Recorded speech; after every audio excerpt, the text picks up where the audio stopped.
Greetings, space travelers. Welcome home. You've just tuned your dial to Spaced Out Radio, the only place where you can own the night.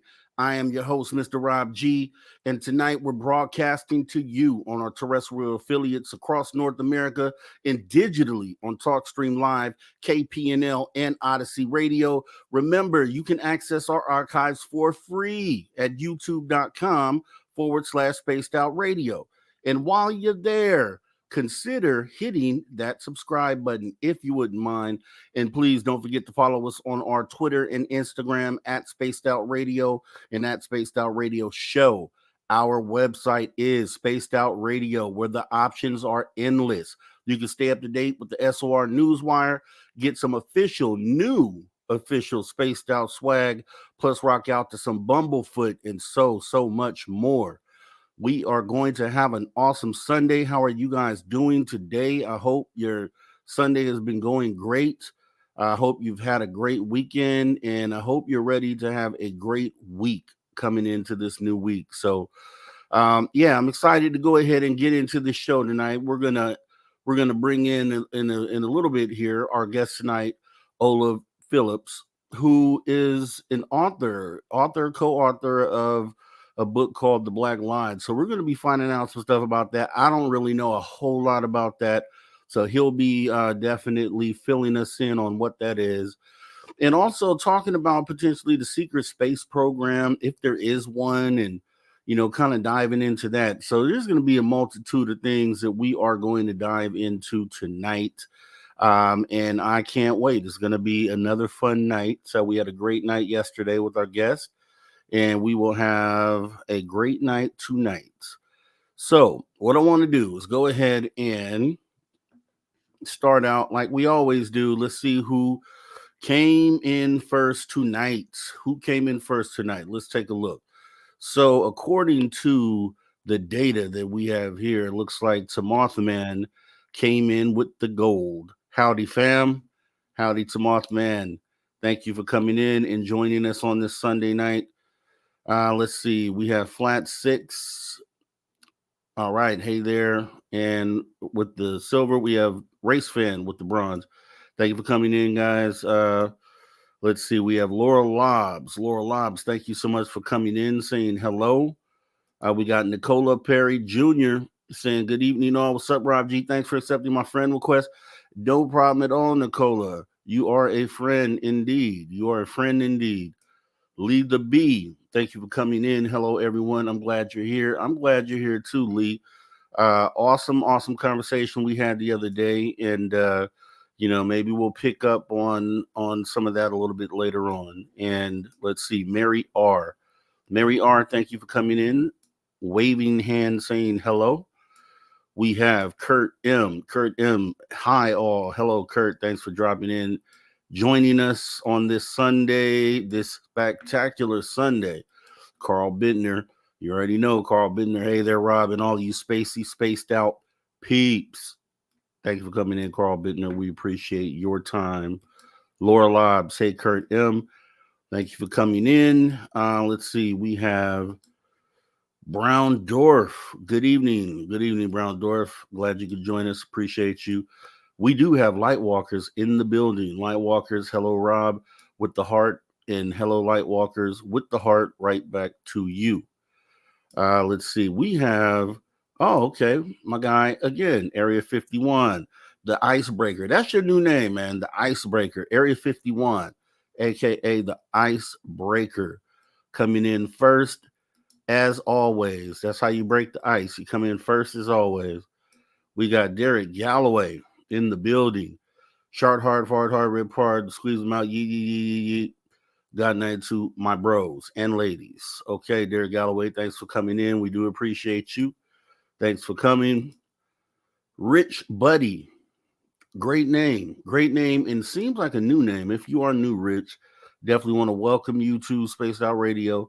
Totally appreciate you coming in and joining us on this Sunday in the after hours. Let's see, who else do we have here?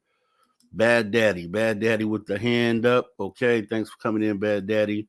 We got Paul Demon or Demon. You got to tell me how to say it, Paul. Saying hi, Rob. Hello, Paul. Thanks for coming in. Appreciate your time, sir. Lulu Bell. Thank you for coming in and joining us on the Sunday fun day. Let's see. Facebook user. Fantastic host. Oh, whoa. Thanks. That blows me away. I really appreciate you. Facebook user. Thank you so much for the compliment, comment, and for coming in and joining us tonight. Lars Jansen. Good morning, all. Good morning, Lars Jansen. Thank you for coming in.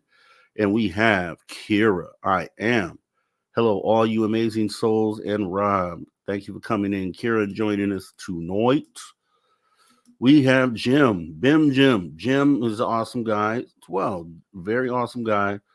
Got to talk to Jim. Good head on his shoulders. And we might be talking, Jim, right, about some Mandela effect stuff later on. So can't wait for that. We got Toy Airy. Toy Airy seems like another new name. Love new names, and I definitely want to welcome you to our after hours. And thank you for coming in, Black Lodge. I don't know if I know about this one. And you know what, Toy Airy? I don't know a lot either. We're going to learn a lot from our guest, Ola Phillips, tonight. He wrote a book on it, so I'm sure he can pretty much divulge a lot of information on what it is. It should be interesting for sure. Let's see. Little Cam 5-1. I think it's going to be either Chiefs or Chiefs Eagles Super Bowl. Okay. Here, this is for Little Cam 5-1. I have to do this. Cowboys Chiefs Super Bowl. Come on, Little Cam 5-1. Let's get it together. We got Griff. I'm here. Thank you for coming in, Griff. We have Keyshawn Petgrave. Thank you for coming on, Keyshawn. Looking forward to tonight's broadcast. Yes, it should be great. Paul DeMond, I got to bring you back up because them boys whooping. Yeah, they are right now. As we speak, baby. Cedric Creech. Hello there. Thank you for coming in. T-Bone. Hello, SOR. Appreciate you coming in. T-Bone. And let's see, what else do we have here? W. Decker. Appreciate you coming in, W. Decker. Thank you so much for joining us on this Sunday. I haven't seen you in a while. Appreciate you coming in. Hope you're doing well. And Wes H. Thank you for coming in. Appreciate you. Christopher, howdy. Howdy, Christopher. Thanks for coming on in. Let's have an awesome show tonight. Excuse me. Supplanter seems like a new name. Again, if you're new, welcome to Spaced Out Radio. Thank you for joining us tonight on the After Hours. Greetings from southwestern Wyoming. I will be scathing if this stream sucks. Hugs. Yee, looks like I got to do a great job tonight. So I'm going to do my best just for you, Supplanter, for you. All right. Who else do we have here? We have John P. Adventures. Thank you for coming in, John P. Adventures. Do appreciate you. Paranormal Pixie Laura. Thanks for joining us. Thank you for joining us. Susan Alloway. Thank you for joining us. And thank you for replying to the post that I put out for CE5 Specialist. I might go bigger with that, Susan. More to come on that. Let's see. Who else do we have? The Mac Geek. Thank you for coming in. Thank you for coming in. And the artist formerly known as Simon the Likeable, now known as Simon Says. Thank you for coming in. Spaced Out Radio. Hey, Rob and the gang. Appreciate you. Let's see. Rafin, thank you for coming in. Hello, Rob and Room. We appreciate you, Rafin, for joining us tonight. And Susie B. We have a Susie B sighting. Hello, Mr. Rob G. Welcome, Ola Phillips. And welcome, everyone. Good to see you all. Thanks for coming in, Susie. It's great to see you as well. And we have a Susie B sighting. Let me see. Walshammer, thank you for coming in. Rob G and everyone. Cheers. Yeah. I have a couple in the fridge right now. Walshammer for after the show. Let's see. Stargazer. Hello, folks. Hello, Stargazer. Thank you for coming in. Thanks for joining us on this Sunday. All right. Yeah. Okay. We're almost done here. Looks like we still have a few more. Bobo 44 done milking. I was a captain of the 1st Space Force back in 1988. Okay. Interesting. Definitely. Yeah. Got to put this up. Thanks, Derek. You know, we are whooping them. We are whooping those Eagles tonight. And let's see. All right. Looks like we are all caught up. Rebrand. Simon Says the new name doesn't poll well. Blame Rob G. It's natural, Simon. I mean, Simon Says. Reading the comments, it says Simon Says XYZ. So it's just a natural thing. So I think it'll roll off pretty good. I think you're going to do good, Simon. Don't worry about it. Okay. Yeah. So with that being said, we're going to have a great show tonight. We're going to end up jumping into a lot of stuff. What I want to go ahead and do, because we want to make sure that this becomes a regular thing, let me go ahead and bring up the commercial that we are running currently, one of the commercials that we're creating for the Spaced Out store. Because as you see right up, wait, how can I do this? It's right here. See this guy right here? That's the Rob G Alien Head logo. So that'll be up here from now on for the after hour show, during the after hour show. This logo is what you're going to find on the new Rob G t-shirt in the Spaced Out Radio stores. So let's run the commercial and let's go get some merch. Guess what? We do not have ugly swag. We have Spaced Out Radio gear that you're going to want to wear. Why? Because no one wants to wear ugly clothing. So head on over to spacedoutradio.com and go shopping today. You'll be glad you did. And it's a great way to support our show. Once you get your gear, send us a picture of you rocking out in your SOR swag. spacedoutradio.com. Shop there today and make yourself look good. All right, and followed by our SOR commercial for the Reno trip. We definitely want to see you there. So let's go ahead and listen to Dave Scott and hear about the Reno trip before we jump into the show. Love your woo. It's time to make a commitment to the 3rd annual SOR Fan Party. This time, we're heading to Reno, Nevada and the Silver Legacy Casino and Resort, May 10th through 12th, 2024. Tickets are $60 or $100 for VIP. With that, you get a free radio show. You get to hang out with celebrity guests from Spaced Out Radio, including our team, who are coming to hang out with you. You get to meet the entire team, like Science Bob, Merle, Melinda Leslie, Geraldine Orozco, and more. It's a weekend packed with adventure, and we want you there. After all, we're doing this for you. Find out more and get your tickets at info@spacedoutradio.com and book your hotels today at the Silver Legacy Casino and Resort in Reno, Nevada. Come join us for the SOR Fan Party, May 10th through 12th, 2024. All right, all right. Hope to see you there. May 10th through 12th, 2024, Reno. We want to see you there. We want to meet you. It's not about us, it's about us meeting you. So we hope to have as many of you there as possible. We've been getting requests for tickets, and that is great. And we would love to have all of you there if possible, as many of you as we can get. And while you and when you go, stop at the SOR store and pick up one of those Rob G shirts right there, and I'll make sure to write something on it or something to commemorate our meetings. So that should be a great thing. So without further ado, we're going to go ahead and jump into our show for tonight. We do have Mr. Olav Phillips, and we're going to go ahead and learn some stuff tonight. You know, I did a little digging into the Black Lodge, and it's, we had a viewer that was disappointed when we didn't do the show the other day. And I said, we're going to try to get him back. So, it was technical difficulties the first day. And we, because there are a lot of people that wanted to know about the Black Lodge and what it was. So we're going to find out tonight. So it should be interesting. I'll say this up front. If you guys have any questions for Olav, put them in caps, and then I'll pin them. So if you put them in there and I see them, don't worry about it. I'm going to pin them, and then we will present those to Olav in hour number 2.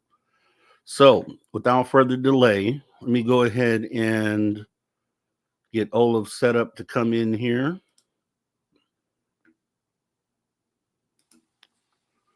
All right. Hey, Olav, are you there? I am here. All right, Olav. Thanks so much for joining us tonight. Do appreciate you. No problem at all. I'm happy to be on the show. All right, all right. So, yeah, I mean, I was looking into a lot of what you do. I know you've authored a book on the Black Lodge, and there are people here who are going to want to hear about that, and myself included. I'm totally intrigued on what that is. But if you wouldn't mind, I know you've been on the show before, but anytime I have a guest for the first time, I like to try to get, to know you a little bit more. So I don't know if you wouldn't mind kind of starting from the beginning and what kind of got you into all this and up to to the point of this book here. Well, so I am a 4TN. 4TNs are people who investigate the unknown. I mean, I guess that's probably the easiest way to put it. My journey started when I was in probably 3rd grade. I had a sighting of something. I was sitting in my room reading a Choose Your Own Adventure, I think. It tells you how long ago this was. This was the 80s. And there was a light, a very bright light, hovering outside my 2nd floor window. And I hid under the blanket and I said, go away. And it wouldn't go away. I ran across the room, or across my room, to the door across the hall to my parents' room. And I went in and I told my dad. He has a fond memory of this, but my dad had been in the Air Force, and I told my dad, hey, you were in the Air Force? He's like, yeah, Grandpa was in the Air Force, yeah. And I said, well, airplanes? Yeah. Okay, tell me what that is. And so he had a Air Force issue police baton, that he had gotten while he was in, that the security police would carry. And he walked in and shielding me, good dad. He's got me behind, stay behind me, son. He comes in, he's ready to go, and it's gone. And I couldn't rationalize what had happened. And it was there for a long time. It was a bluish white light, probably about 3 feet in diameter. It was a circle, and I could not rationalize what I had seen. So the next day, I went to the school library back when our schools had proper libraries and librarians. And I went to the librarian and I said, hey, I saw this. because when you're a little kid like that, right? You don't really know what you want. So the librarian is kind of like the gatekeeper of knowledge. So a Right. lot of times you go to the librarian and go, I want a book about this thing, or I want to, and they kind of guide you.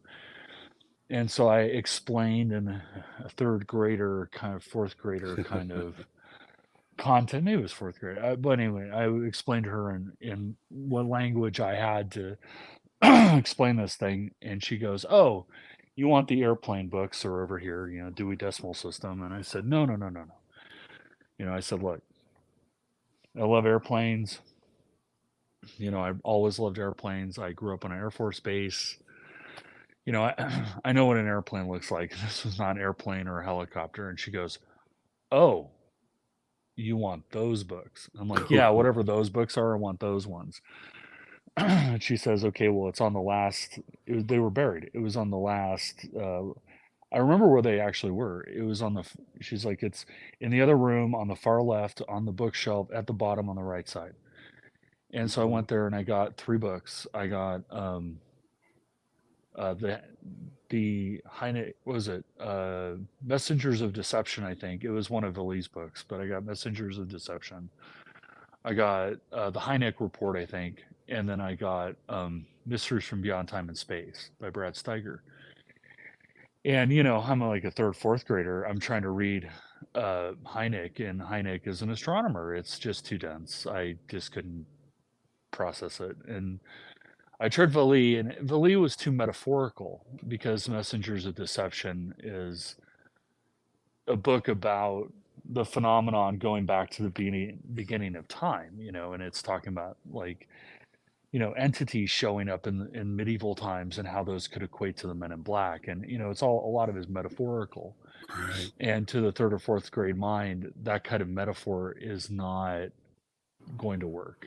Right. Third, fourth grade, you're pretty literal about stuff. And yeah. So then I read Mysteries from Beyond Time and Space by Brad Steiger, and it blew my mind because, it was written in a way that I could really kind of understand it. And it's talking about time shifts and time vortexes and energy vortexes and UFOs and cryptids and all this crazy stuff. And I'm just like, is this real? Well, it must be because I saw something I can't explain. And so, years later, I got to know Brother Brad, and, I told him one day, I told him the story, and he was really taken aback by it. He couldn't believe that that's how I discovered Forteanism. And so, so I ended up writing this story out, and he put it into the intro for when he re-released, before his passing, he re-released Mysteries from Beyond Time and Space. And so the story is actually in the introduction for Mysteries of Time and Space because Wow. he was so taken by it. Yeah, he That's was a good crazy. guy. Brad Steiger was not only an excellent researcher, a amazing, prolific writer, but also a good guy. He just was a nice guy, and I always enjoyed talking to him. We had some interesting conversations. I actually changed his mind about some Venusians that he thought he met back in I think the 60s or the 70s.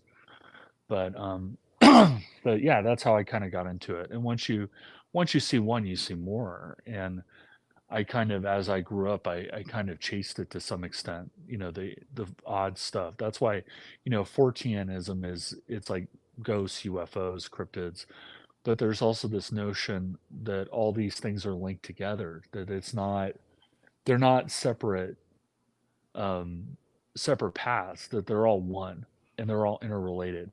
Because, you take Bigfoot, like, I live here in Tuolumne County, which is like the Bigfoot capital of California. And, when you see a Bigfoot, there's usually UFO activity around that time. And, it's very famous that there was a lot of UFO activity and then they saw the Mothman. So, there's this idea that it's all interlinked. And instead of saying the occupants of UFOs or aliens, there's this idea that they're ultra terrestrials that you don't really know where they're from. Are they aliens? Are they from the future? The past would be kind of asinine, but are they from the future? Are they from a parallel dimension? are they angelic? Are they demons? Are they entities? Are they metaphysical in nature? You really don't know. So it's kind of, it opens up the world instead of just defining yourself as like, I only study UFOs or UAPs or whatever the term is this week. You kind of broaden it to try to see the interlinking of all these disparate, bizarre phenomenon. But it comes from Charles Fort. He wrote the Book of the Damned, which was an exploration of just odd stuff.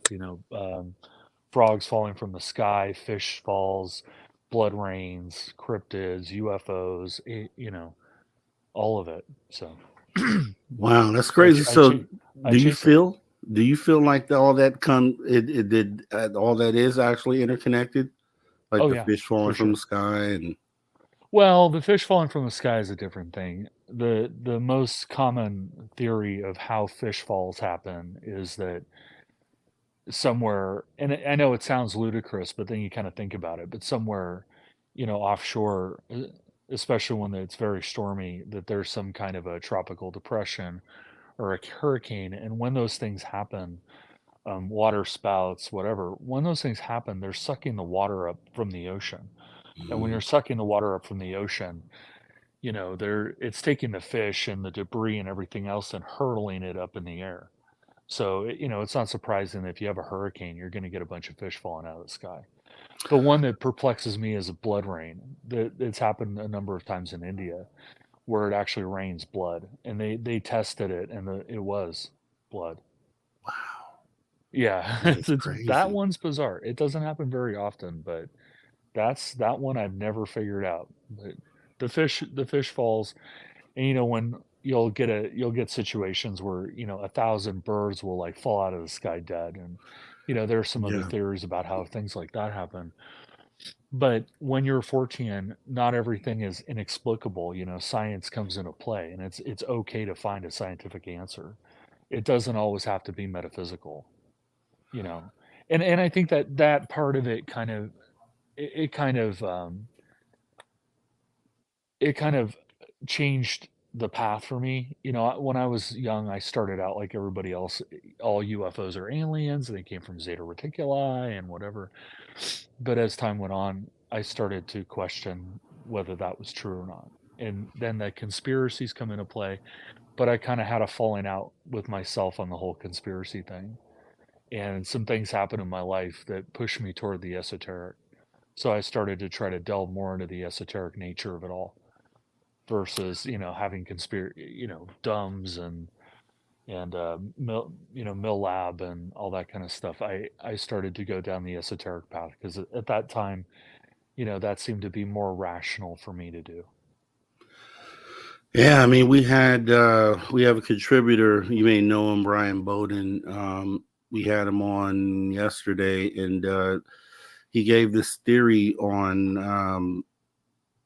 I guess they were using hydrogen particle colliders in Chicago back in I think he said the 60s, and he Right. theorizes that at that point in time they ripped like the fabric of our Space-time. dimension. Yeah, Yeah, and exactly. they cause the Mandela effect, right? Yeah. Because So you're familiar with yeah, that? because Okay. everybody, when you look at the Mandela effect, right? Everybody's good for the Mandela effect up until a certain date. There seems to be a date, and I think it's actually in the 70s, but there's a date when it all changes because I suffer from that. I was born in 75. In the early 80s, I was aware and conscious. I was 7 years old, 8 years old, 9 years old, and I watched the Bernstein Bears. I remember these things happen.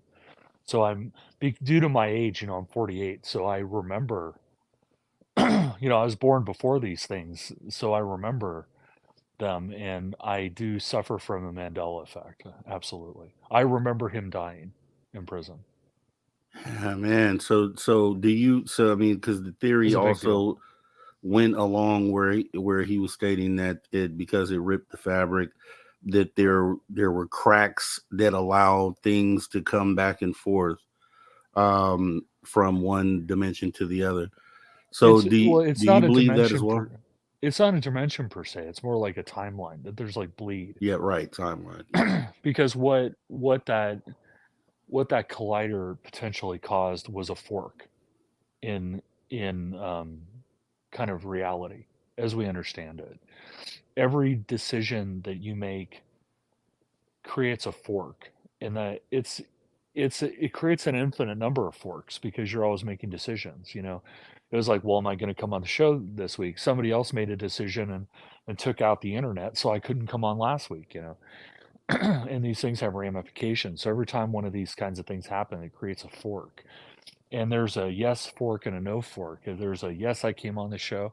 There's a no, I didn't come on the show fork. I mean, if you ever watch Loki, that's really the premise of the whole thing, is that this infinite forking, and they're trying to control the forking and direct the forking toward some end goal. Wow. But it's That can weird. get deep. It's super weird to me because, like, I remember watching NBC News when he died, like, Tom Brokaw, and I don't, it's very clear in my head, like, the thing with Shaq, and I think it was Shaq being the in the movie. I remember that stuff as clear as day. The Bernstein Bears versus the Berenstein Bears. I love the Bernstein Bears. Right. I Yeah. had the books. I watched the cartoon. It's so, Yeah, for me me, it's too. really bizarre. Yeah, and it's just weird. It's just weird, and we'll kind of move on. But it's just weird that so many of us have the same uh, recall on those things from the past. So that's the thing that gets me, is it may be okay a few people, but there's just a huge group of people that feel exactly the same way. So there's got And to be something to that. it's driven by age. People who were younger, they never knew it before, so they never knew it to be any other way. Right, right, right. Yeah, Yeah. I'm that's what old he was enough saying. that I'm Yeah, old me enough too. that I remember when MTV came on. Before MTV came on, I had a bumper sticker that said, "I want my MTV." I remember the first broadcast of MTV. I remember when they actually played music. So, you know, so I Once upon remember, a yeah, it's time. weird. Once Upon a Time, yeah. Remote Control, my favorite game show. Dude, okay. Yeah, yeah, yeah. We're in the same bracket there, man. So There you go. okay, but yeah, so I mean that's fascinating. I mean that because I can jump down rabbit holes all day long, and I love Yeah, to do that. But let's it's get entertaining. into because I want to learn about the Black Lodge. So you wrote a book. Like, can you explain what it is and your thoughts about it? Well, sure. So, like most things, right, there's a positive and a negative. Well, you have a battery, there's a positive and a negative. Everything kind of goes on this construct of the positive and the negative. In religion, you have a positive and a negative. Everything's positive and negative. So when you get into the esoteric world, right, there's an idea of the positive and the negative. That you have, like, the secret chiefs are the positive. If you follow at least some level of thelema, right? That I'm not a thelemite, but I do believe in the secret chiefs, because it's this notion of the ascended master. So somewhere up in the ether space above my head, there's a bunch of people up there, men and women, that have ascended, and like Buddha and other people, they've ascended. Gandhi's probably up there, and Einstein and other people, they've ascended, and they're up there, and they're trying to function for the betterment of humanity. That they want humanity to ascend, they want us to do better, they don't want us to fight each other all the time and to destroy the planet and to do all the things that we're doing to it. Well, on the flip side, but there's one important part about it. They do want us to ascend. That's a critical part of this. Well, there's a flip side, right? There's a group of people that are kind of the counter to that. The ascended masters, they're ascended masters too, but they're about control and domination, and they don't want people to ascend because they don't want them to achieve gnosis or to gain knowledge and become more educated and try to do better, because they want to control humanity. They want to control their spiritual state. They want to control their physical state. And so that I have no name other than a few little references. I have no name really for what those ascended masters are called. on the good side, you could say they're the secret chiefs, for example. But on the bad side, there's no real name for them. They're just bad. It's right. But like anything, they have minions, and the minions are the Black Lodge. The minions that they're adepts, just like on the good side, on the bad side, they're adepts. They've spent their entire lives studying esoterics, occultism, philosophy, and at some point they decided that it's more profitable to go the bad way. You might think of them as the Sith versus the Jedi. I use that analogy a lot because everybody watches Star Wars. So if you think of the Sith, that they're these bad people and they try to do bad things and they're all about control and domination. That's really the Black Lodge. And so the Black Lodge is the physical outer manifestation of this bad group of people. And so they're the puppet masters. They'll engineer putting the right place at the right time to cause a war, or they will do things that to hurt you, or they will try to stop your development and your growth, both spiritually and not spiritually, because they want to keep you down. The smarter you are, the more educated you are, the more of a threat you are. And so they try to stop these things. But at its most basic, right? What the Black Lodge, and sorry, I have allergies, so I have to clear my throat every once in a while. What the Black Lodge is essentially trying to do at its most base is that there's this notion of crossing the chasm, crossing the abyss, right? To ascend. I was just talking about this earlier today. To ascend, you have to go to Da'ath, and Da'ath is the abyss, and you have to cross the abyss. And during the crossing of the abyss, you meet yourself, and you are this is the same kind of notion of the Egyptians, where they weigh your heart against a feather, and if your heart is heavy and is heavier than the feather, then you have to go, take the down elevator. But if it's not, you get the up elevator, right? And there's a thing that happens when you're crossing the chasm where you are confronted by yourself, but it is yourself as though everything super bad you did, and you have to face up to that and you have to own it, and it's very difficult, and people fail. And so they don't want you to ever get to that bridge.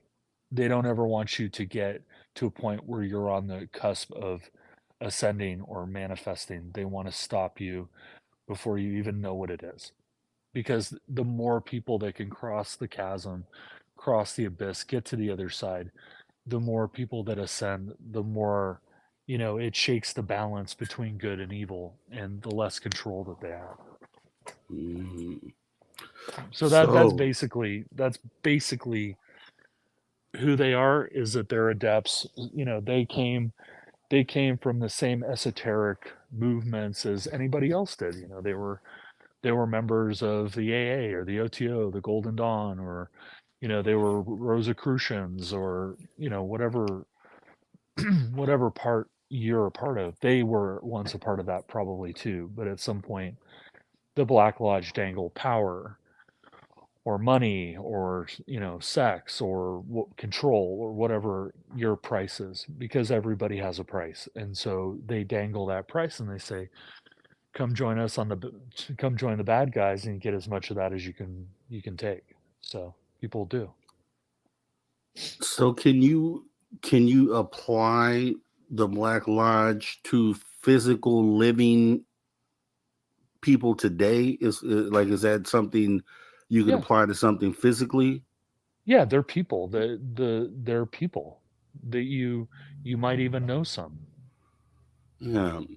I mean, because when I listen to that, I think of the ones that hold back our ascension, and those are the powers that be, right? That are currently blocking disclosure, or just getting in the way of humanity moving to that place Right. where we can ascend. So that, The way that I explain it to people when they think in those terms is that everybody's after the Illuminati, right? The Illuminati did this, the Illuminati did that. The Illuminati is controlling us, Agenda 21 or the Georgia Guidestones, or Illuminati, Illuminati, Illuminati, right? But the reality is it the Illuminati or the foot soldiers? That the Black Lodge is the one that controls the Illuminati, or the Bilderbergers, or whoever you want to, the people who killed Kennedy. You know, they manipulate things. I mean, the whole disclosure thing's that's a hydra. You know, that's a complicated topic. I don't know that disclosure is necessarily. I mean, they'll manipulate it, you know, to destabilize people. I think the Black Lodge is more about destabilizing people en masse. You know, if you Okay. talk about them, if you write about them, if you know, they target you, right, to shut you up. But you know, they are the puppet masters at the highest level. If you think about the Illuminati, they're the ones that, you know, the saying that everybody has a boss. Right. The Illuminati has a boss, and the Illuminati boss is the Black Lodge. They're at the top of the pyramid. Wow. That's pretty heavy. So what do you put into a book like that? Like, are you pointing things out, or are you just describing the overall, you know, as far as like what you're doing here today, or do you actually could you point people out if you had to, based on the knowledge that you had to put the book together? There are moments where you can pick out somebody that's most likely being manipulated by them, but it's not like you can name a person, that guy's in the Black Lodge. There's only a handful of people that I would say you can concretely say are Black Lodge or were, right? In general, like you can look at things and say, um, that person might have been Black Lodge or might have been a tool of the Black Lodge, but picking out an individual person is very hard because the way they function is kind of like a terrorist cell. Do you know how a terrorist cell works? Go ahead and explain. Okay, so in a terrorist cell, you'll have 5 people, 5, 10 people, right? And they will have a mission to do something super bad, but they won't know all the mechanics because they're just the foot soldiers themselves. And so usually there's one person who has some kind of communication with the people above them who are, you know, funding it, planning it, whatever. Right. You know, when Muhammad Atta got on an airplane and crashed it into the World Trade Center, he found out what he knew he knew it involved a plane because they said go get flight training, right? But he didn't know what the target was. They probably told him go to this motel and stay there. And then one day you'll get a phone call, and the phone call is like, okay, be at this place at this time. He gets there, they're like, okay, you're on, you know, this flight at this time, be there. Here's your box cutter. That's how it works. That if you bust a terrorist cell, you only bust the cell. Very Right. rarely do you get the guys that are above them, the planners. You know, the Mossad, they had the problem in the 70s with Munich, where a bunch of Israeli athletes were, you know, were murdered, right? The Mossad spent over 20 years tracking down every single person that was involved in the planning and execution of that operation, and they killed them all. But it took them 20, 30 years to actually find them all, you know? I think it took 20 years. And the last one was the big guy at the top, and who's the hardest to track down. So the Black Lodge is like that. They operate in small groups, and the small groups will usually have a liaison that communicates with their version of the secret chiefs, the Ascended Masters or some other go-between to the Ascended Masters. But the Black Lodge itself, the cells are very small. It's not like you can say, well, the Black Lodge is over here. We can go pick it in front of the Black Lodge and say you guys are evil, right? There is no. It's a completely decentralized operation, which is the insidiousness of it. There's nobody to target or go after. You don't know. Your next door neighbor might be a member. You have no idea. Wow, that's heavy. I mean, there's no so Right. they just exist for forever, essentially. Like there's no. Yeah. Wow. Yeah. And you see these glimmers, right? There are stories of what happened inside the Agape Lodge with Parsons. And there's one individual in particular, we get into it in the book, but there's one particular individual that when she came into the Agape Lodge, she sowed chaos. And her and her friends sowed chaos. And so you can see it's very clear in that moment. You can say, with 50 years retrospective, you can look back and say, okay, she was probably Black Lodge, or at least she was doing the bidding of the Black Lodge, which is probably more accurate. But and there are a few people where you can point to them and say, you know what, you're Black Lodge, but they're very few. They're very, very, very few, and there's no central organization. It's not like you can point to them like the Bilderbergers and say, well, you Bilderbergers over there, you guys are bad, or the Bohemian Grove. You can't. You can find out who the board of directors of the Bohemian Grove is, and you can go pick it. Well, the Black Lodge isn't like that. So at any point, I mean, since they're decentralized, they're not in one location, or No. So when you write the book, then is there any interference in doing that during the process? Or okay, like what would you have experienced? Well, before I do that, I should also mention that we see glimmers of what, moments of what the Black Lodge, some of their rituals or the numerology. Like I figured out the numerology of the Black Lodge, right? And that came to me via a very strange pathway. So for many, many years, decades and decades, there was a guy in Canada who broadcasts a radio show in Toronto. And his radio show is utterly unique because he never had guests. He came on after hockey, so you never knew exactly when the show was on. And he would basically just rant for, I think, 2 or 3 hours. And he would tell you, he would do a piece of research on a specific thing. And then he would really take it all the way down to the bottom. I mean, it's insane. Like when you listen to this guy, he would do a show. He wouldn't do a show on the Bilderbergers. He'd do a show on a specific person in the Bilderbergers, and he would take you through everything all the way to the end. And Wow. so he used to attribute a lot of things to the Illuminati. And I came to believe over time, over years, that he was mistaking the Illuminati for the Black Lodge. And he had, through some method that is too arcane for me to remember, or he may not have even remembered himself, he came across a numerological system that he claimed that the Illuminati was using. And he talked about them being a sun worshippers and this other stuff. And it started to click that he's describing the Black Lodge. And I realized that however he had gotten this information, the numerological system that he was using was the Black Lodge numerological system. And so, we have that, or I figured out some of the rituals that they used. And that came to me through the Fraternus Saturni, right? The Brotherhood of Saturn. And, the Brotherhood of Saturn is not a Black Lodge organization, but there are elements of it that are used by the Black Lodge, right? There's nothing that, again, there's nothing really that's a Black Lodge organization, but you can see their fingerprints on it. Mm.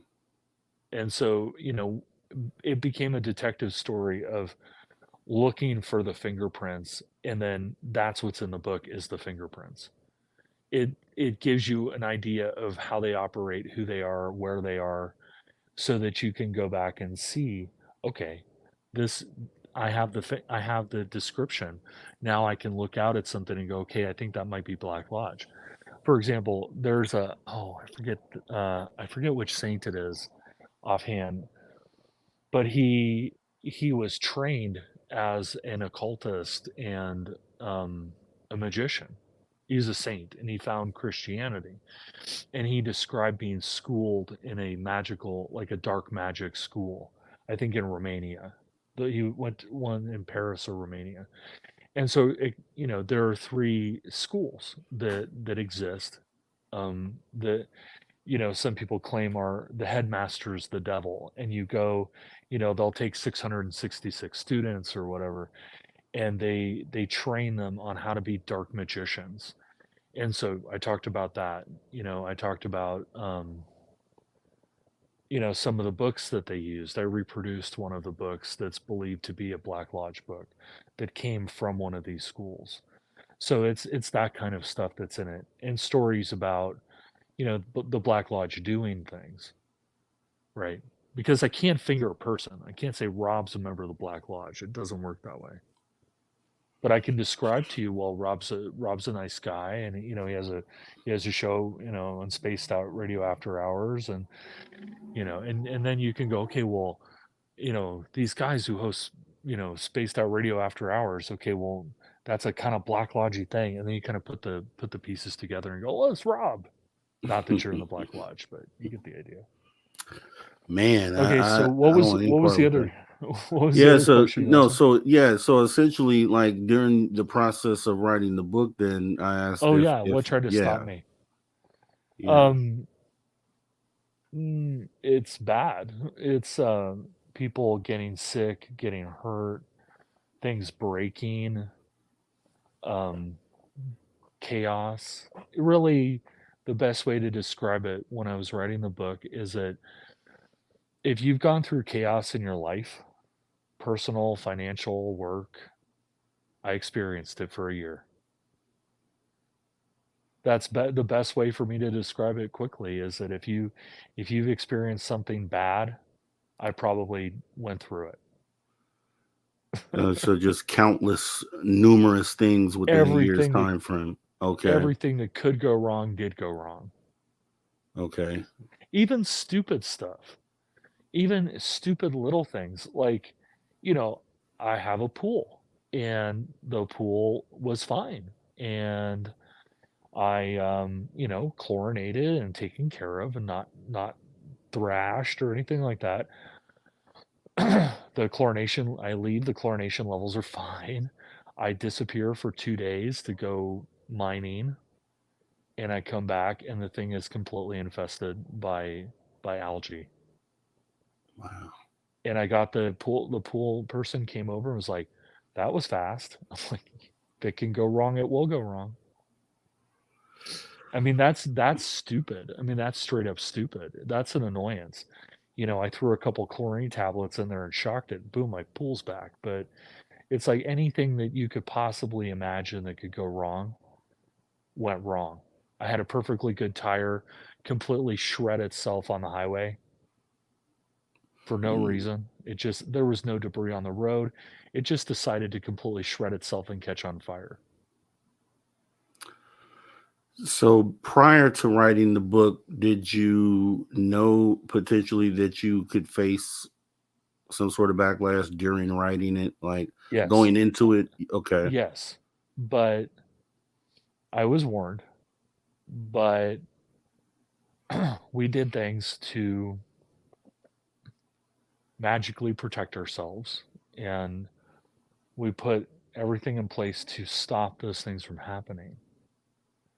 But the onslaught was so severe that it punched holes in the armor. I like science fiction, so if you think of like a shield, right, on the Enterprise or whatever, they have these shields, and you keep shooting or Battlestar Galactica or whatever, you keep shooting the shield, and eventually you weaken it in a spot, or you have a bullet absorbing glass. If you keep firing into the same spot, eventually you're going to blow a hole through the glass. Yeah. That's kind of like what it was. I did everything, me and other people did everything we could to magically protect my family, me, and everybody who's near and dear to my heart. But when you are assaulted at that level, eventually there are holes, there are weak points, and it comes through. You had a partner, right, writing this with you, co-author? Yeah, Alan Greenfield. Yeah. And so did he face the same sort of? Did he have like a year of? Okay. No, because he had some things happen, but he and he's very well known, he's very famous, he's very powerful, and even he tried to, put up the defense shield, so to speak. He attributes less than happening to him because he's old, and he's like, what are they going to do? Right. I'm younger, and I have a family, and I have Right. lots of More to, friends, and I have a yeah. life. Yeah. So there's more for me to hurt. In the IT world, they say that the attack surface is larger, Right. right? His is smaller, so less happened. Things happen to him, absolutely, but the brunt of it happened to me. And So, I published the book. And I was basically, I'm not saying I'm not doing that again, and then suddenly it stopped. And now it's just minor annoyances here and there, but it's nothing like it was before. It was like a hammer stopped pounding me into the ground. It just stopped. yeah, I was gonna. So with that being said, so is this something you just now put behind you? You wrote the book, now you're done with it, hands off, or do you still continue to dabble into it and Oh kind no. of? No, Yeah. Okay. I have other things that are intriguing me, things that I discovered in the process of writing the book. But they are not about the Black Lodge itself. In the process of writing the book, you become fascinated by the people that the Black Lodge use versus the Black Lodge themselves. I said everything that I can really say about them. So it's like I really want nothing to, in the context of writing, I really don't want anything to do with writing about the Black Lodge per se. But I am fascinated by some of the groups uh, that are in the orbit of the Black Lodge, like the solar lodges, and trying to understand, the quote unquote Illuminati, or the solar lodges, trying, these death cults and black sun cults. I'm fascinated by them because it's like, okay, I took care of the guys on the top. Now let's go down one tier. Yeah. So it's like you uncovering the network, essentially, Right. other pieces to the network. Yeah, and Ooh, that, I think to the Black Lodge themselves, those groups are disposable. Most, to a Black Lodge adept, everybody's disposable except themselves. It's a very selfish, self-centered kind of operation. So I think the idea of me being curious about the solar lodges, or these various, like, Saturnian death cults or solar death cults, they're disposable. So it's like, yeah, whatever. I don't really care about that. You're not exposing the mothership, so it's like, I really don't care about you anymore. And once the information's out there, you've lost control of it, so there's not much you can do about it at that point. So it's like, I'm going to redirect my evil energy toward creating wars in the Middle East, or wars in Eastern Europe, or wars in Asia, or the wars in South America. They've got other things to do. wow. I mean, that's really heavy because we have, without putting a name to it, as far as Black Lodge, Right. the idea of what they represent and the effects that they have on things that happen in the world. I guess we all think about that, but we just don't have a name for it. Like we know there's something Exactly. there. Well, Yeah. have you Okay. ever do you like the Rolling Stones? Oh yeah. Yeah. Have you ever listened to, and occultically, you can go off in the Rolling Stones for like hours. But have you ever heard Sympathy for the Devil? I don't think I have. There's a song called Sympathy for the Devil. And in there, he says, I was on, oh, what did he say? I think the lyric is something like, I was on a tank and I held a general's rank, and I basically fought in the Eastern Front. And, it's like, okay, you were an SS general. So that day the devil was an SS general. Or, he describes the devil killing the Romanovs, when they had the Bolshevik Revolution, right? In these moments where the devil was in there toying with humanity and doing bad things. But he's a nice guy, and he's very cultured and whatever. That's kind of like how they function. It's like, okay, you may have a Black Lodge adept who's, you know, uh, decides that they want to cause chaos, and they join the city council of a city, and they, they're the contrarian, and they're trying to destabilize the city by passing ordinances that are insane or whatever. It can even get down to that level. Yeah, there's a lot of that going on, stuff that just doesn't make sense. Right. It just happens, and so exactly. That is cool, actually. So we'll get into more of that. Actually, we're going to pause for a break right now, Olaf. So, Sure. As guys, please put your questions in caps if you have any, so we can ask Olaf in the second half. We're going to get into some other stuff too, like secret space programs. So, guys, just kind of kick back as we pause for the break. We'll be right back with Ola Phillips asking more questions about the Black Lodge and getting into secret space program. So you guys hold tight, and we'll be right back in about 5 minutes.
righty, guys. Welcome back to Spaced Out Radio after hour number 2 with me, your host, Mr. Rob G, as we continue with our guest, Ola Phillips.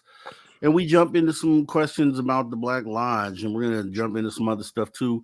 Once again, if you guys can put your questions in caps, please. The second half of this hour, we'll go ahead and start asking those questions. One thing I want yeah. to mention before you take questions. Yep. There is an organization that I believe was an attempt to create a centralized Black Lodge, but I'll just leave it at that. That there is an organization out there that, and I've talked to Alan about this, that I do believe is very Black Lodgy, and they are probably an attempt to create a Black Lodge. But because of the nature of them, I will not discuss it. But if people want to do their own research, and they, which I think everybody should, don't believe me. I always say this on every interview. Don't believe me. Go look it up yourself. Go explore it yourself. I'm just giving you some info, and use that info to expand your own knowledge. But I think there are at least a few organizations that are attempts to centralize at least elements of the Black Lodge. There's not just one. There's multiple, but they're not the kind of operations that you want to discuss. Yeah, I mean, it sounds like once you get wrapped up in this stuff, it can get pretty heavy. Now, I'll ask you a couple questions before, Sure. The audience questions will come in about 30 minutes. But Okay. as far as, without obviously just talking about what's going on overseas, d- obviously from what you've said, I guess you would assume that some of that is probably due to the Black Lodge. Would that be an accurate statement? Yes, one of the hallmarks, and this goes back to that Rolling Stones song. There are a lot of people that debate the occult nature of the Rolling Stones and Zeppelin and some other bands, right? Because Jimmy Page, he bought Boleskine, and some of the symbols and things that are on the lyrics and the things that are on the albums. The same with the Rolling Stones. There have been theories about the Rolling Stones for years and years, but when you listen to Sympathy for the Devil, it's this notion that, call whatever you want, the devil or the Black Lodge or whoever, they're involved in the assassination of the Tsar. They're involved in things that happened in World War II.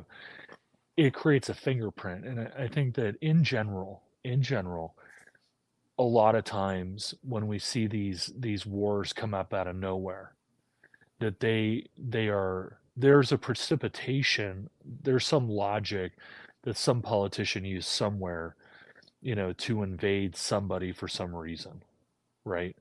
It's kind of like Venezuela. Now they want to invade Guyana, right? And there's this area that they want to claim as their own. Or you've got the Argentinians and the Falkland Islands, right? That a bunch of people in Argentina were like, oh, we should go claim the Falkland Islands back, and it didn't work the first time. Well, let's try it again because something will change, right? But I think when we see these things, whether it's in Israel or it's in the Ukraine or it's in the South Pacific now, these moments where you have these kind of like flare-ups where let's have a bunch of people fight and die. I think that a lot of those are the byproduct of manipulation by the Black Lodge to create chaos. Because when you have a war, two things happen. One, it creates an incredible amount of chaos because it's very divisive. That the people, you take the Ukraine, you you're going to get a bunch of people who think that, oh yeah, the Russians were justified because of this and this and this. You're going to get a bunch of people that are going to be like, oh, they invaded a sovereign country and the Ukrainians are just trying to defend their homeland and whatever. And so it creates chaos, but the other thing that happens, you make an absolute insane amount of money, right? Because you have to buy ordnance, you have to buy equipment, and you make a lot of money. Wars are fantastic for the economy. We pulled ourselves out of the Depression by going into World War II. I mean, it's a well-known fact. But there are these moments. It's like, well, what went through in the Gulf of Tonkin, right? What went through their head to have that happen? You know, it's like you get a bunch, if it's real, and there's a lot of debate of whether it's real or not. But if it's real, the North Vietnamese sending out some gunboats to attack a destroyer, it's insane. I mean, you're not going to win. Why would you even bother? What would be the logic of doing that? Because the retaliatory response is going to be severe. So why would you try? It's like throwing rocks at a tank. There's no point. But yet somebody somewhere thought it was a good idea. Whether it's fake, which a lot of people believe, including myself, that it was staged, that what's the logic of that? What do we really need to go involve ourselves in a civil war? Right? So, you see these things happen and you're like, what was the point of that? What was the point of these things happening? There's really no point. But a lot of people die and it's divisive and it creates chaos. And that is the fingerprint of the Black Lodge, the chaos and the death and the mayhem. That is them 100%. Yeah, and see, so you kind of actually answered the question I had, which was going to be, so what they're doing, what they're perpetrating, is it just simply madness, or is it a method to the madness? There's a But method. yeah, okay, There's a method. Absolutely. okay. So there is some sort of benefit, for the chaos that ensues. Well, So you take a bunch of people and put them in a room, right? And you want them all to unify under an idea, and a good idea, right? We all want to be light workers, or we all want to be happy, wonderful people. We all want to be kind and nice to each other. And so, there have been many psychological experiments where they put a bunch of people in a room, normal people, they're kind of hanging out, whatever. And then they put in a stooge, and this person goes in there and starts to cause problems. Says you're stupid, and then they start a fight, and then there's got to be the fight expands, and people are fighting and they don't know why. But right, what that does is that stops us from unifying under the common good of we're all humans. It doesn't matter where you come from, you're a human. We all bleed red, we all end up in the same kind of places. We have different names for them, we have different beliefs. But at the end of the day, we're all people, and people want to like each other. There's more reasons to like the people around you than to not. But we get into these divisive states, whether it's politics or class or whatever it is. All this hierarchical structure, all these things serve to divide us, and that division prevents us from unifying under a common goal of goodness and happiness. I know it sounds trite, but think about it. Everybody wants to just be happy. We want to be left alone and be happy. Well, that stops it. If you have a war, you're not going to be safe or yeah, happy. yeah. Right. And that kind of leads me in what I had asked way back. If they would have an effect on disclosure. So being that they're at the highest of the high, maybe not from their standpoint, but then you have the model of what they're doing is perpetrated by lower levels as well, all the way down to governments and world powers. So the same, and my question would be the same way, and we're in a moment of talks about controlled or catastrophic disclosure is the thing right now. Right. So in a moment of a catastrophic disclosure event where that event would be something that's designed to move humanity forward and kind of ascend, do they exist on the other side of that? So do you think that they continue to exist even after a point of disclosure where we've opened up and we've okay, wow. Because I'll tell you heavy. why. I'll tell you why. When you think about disclosure in the context of Black Lodge, right? Disclosure serves their purpose either way. That if there is no disclosure, which I don't think there will be, if there is no disclosure, it creates distrust. Because there's 1,001 radio shows, podcasts, where they talk about UFOs, that everybody's seen one. You know, the vast majority of people at this point have seen something strange in the sky, whether it's alien or it's us. It doesn't really matter. They saw something and they can't explain it. That's why it's an unidentified flying object. You don't know what it is, and it's flying, and it's some kind of an object, right? The fact that they deny it breeds distrust. And you say, well, you know what? You guys can map things down to the size of a quarter from a satellite. You know, you have this insane level of sensor deployment in space. I mean, they can track a screwdriver flying around the Earth. Okay, if they can track a screwdriver, if something is coming in from outside and hits the atmosphere, they know it. They know the trajectory. They know the size. They know the speed, the angle of descent. They know all of it. So why aren't you telling me about it? Should I be afraid? Should I be happy? Should I be sad? Is this to serve man? I don't know, but I don't trust you because you're not telling me.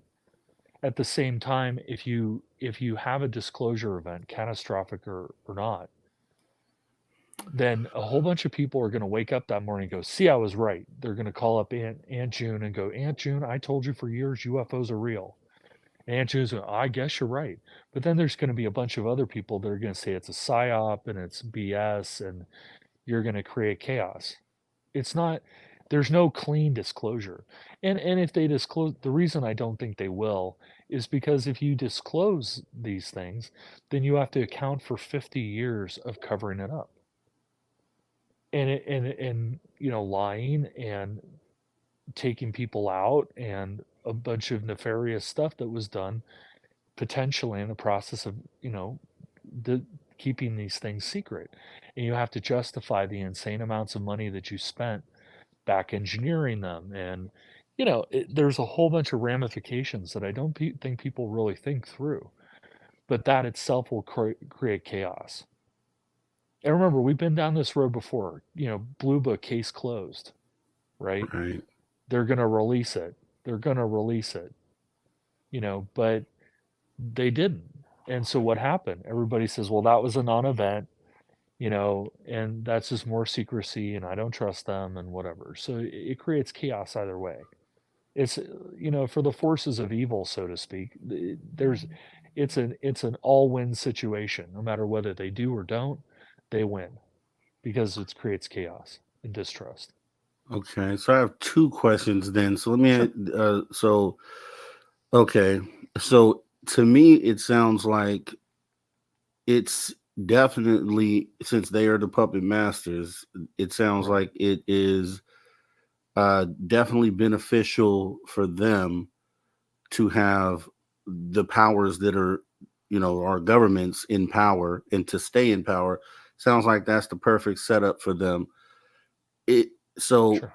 in your eyes, what would be the one thing that potentially could destabilize their power, or I guess the second part to that, if if for whatever reason some sort of event, not necessarily disclosure, but some world changing catastrophic asteroid falling out of the sky, something that would destabilize governments, is that the one thing that would affect them directly, or is there anything you could think of that would hit them directly and affect them directly?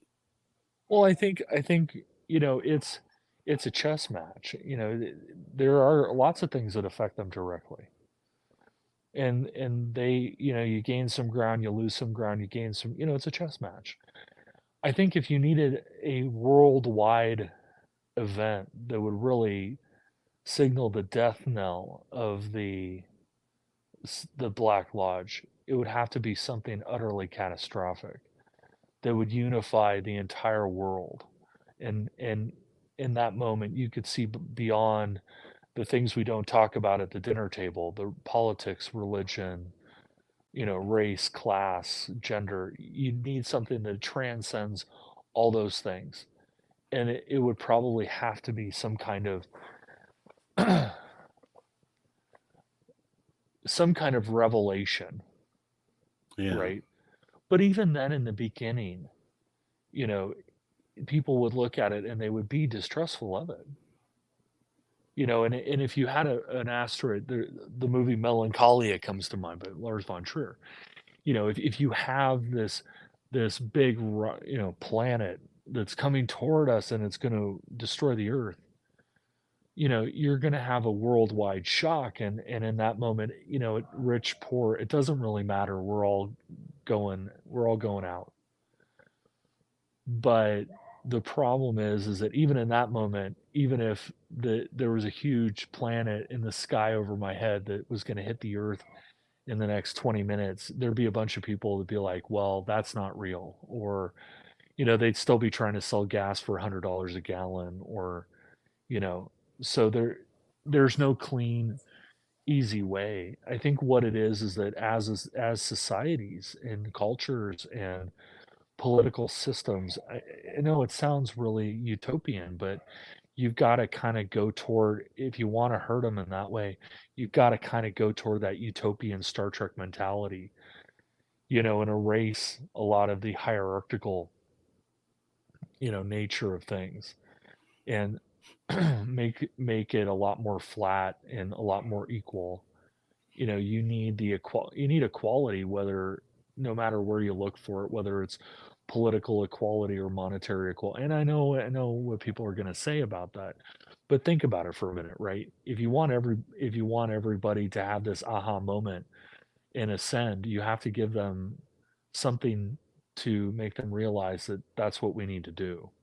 Right, And right. ascension is not bound by politics or religion or gender or race or economic position. Ascension is about knowledge. So unless you Right. can kind of have everybody wake up one morning and go, hey, we're all nice people, let's just all be nice to each other magically, it's going to be challenging. Yeah, it Because there's is. so much to divide us. We're always in. And one thing I did want to get in there is when you're talking about the Black Lodge, not everything is a Black Lodge, right? The Black Lodge didn't make you get a flat tire. The Black Lodge didn't make them increase the interest rate on your credit cards. Well, maybe they did actually in that case, but you know what I mean, right? Right, right, right. We The do trivial bad to, things. yeah, and even at a larger scale, we're pretty good at doing bad things to each other for stupid reasons. And I'm no utopian. I'm a human being. I have good and bad in me just like everybody else. But you can't. They used to say the devil did this, the devil did that. The devil didn't do those things. You did those things. The devil Right, didn't make you do anything. You did it. That's the power of it, is free will. right. That's what makes it more insidious and Yikes. worse. So we Well, do I it to mean ourselves. hey, I'll tell you what, that definitely makes me want to go and pick that book up. So that's definitely something that I'm going to do. Very interesting, and to have a label for it, I think makes it Yeah. even more real as far as because And you don't think to do that. Yeah, go ahead. no, and in magical societies, like if you bring this up, they will shut you down. If you're a member of the OTO and you go to your local OTO lodge and you're doing your OTO stuff and you're like, hey, tell me about the Black Lodge. They'll be like, yeah, we don't talk about that. Mm, That's not something we want to discuss, right? They will run away from that topic. I have it on good authority that they will run away from that topic. might try it sometime. Sure. Let me Yeah, know the how that Black goes. Lodge. You ever did the Black Lodge They're and going then to just tell you look to read around? Moonchild and not talk about it anymore. That's what they're going to do. Yeah, I'm the guy that will do it, believe me. Oh, I'm sure. Um okay, so let's get in because that's very interesting, and I think people should go out and research more on this and get the book Yes. as well.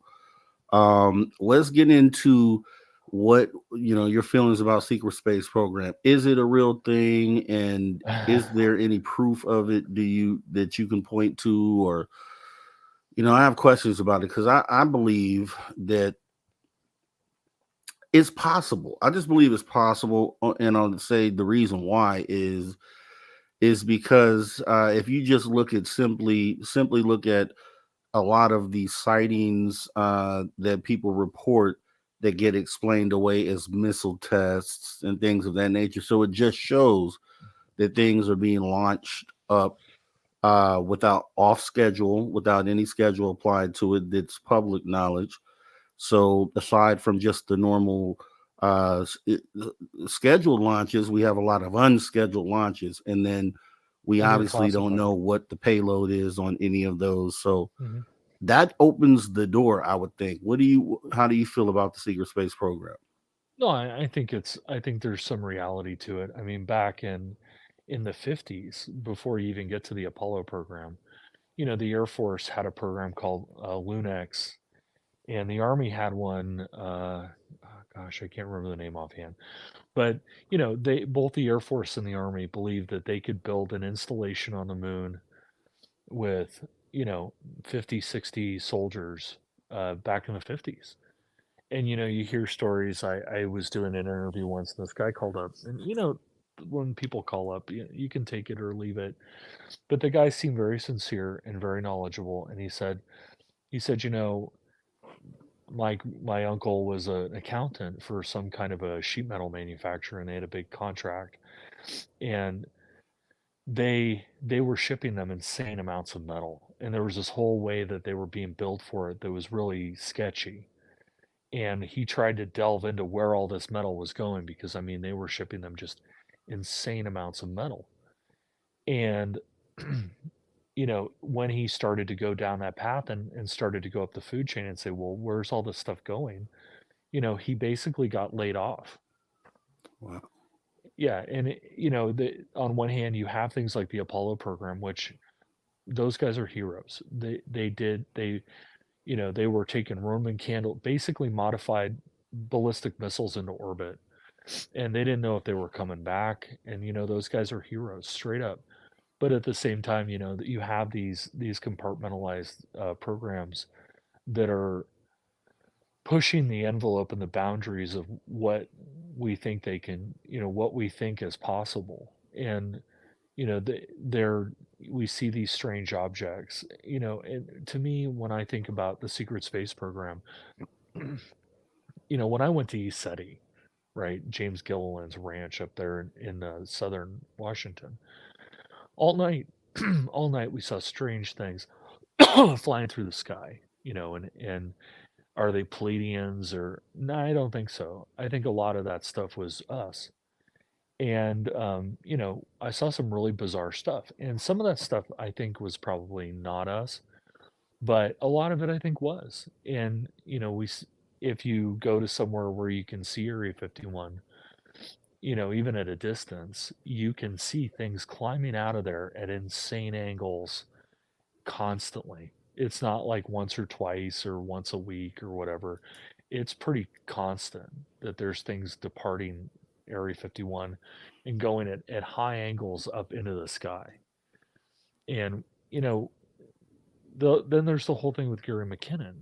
This guy, he wants to see UFOs. Hmm. But what does Gary McKinnon find? Gary McKinnon finds the bureaucratic trash left behind of just an operation.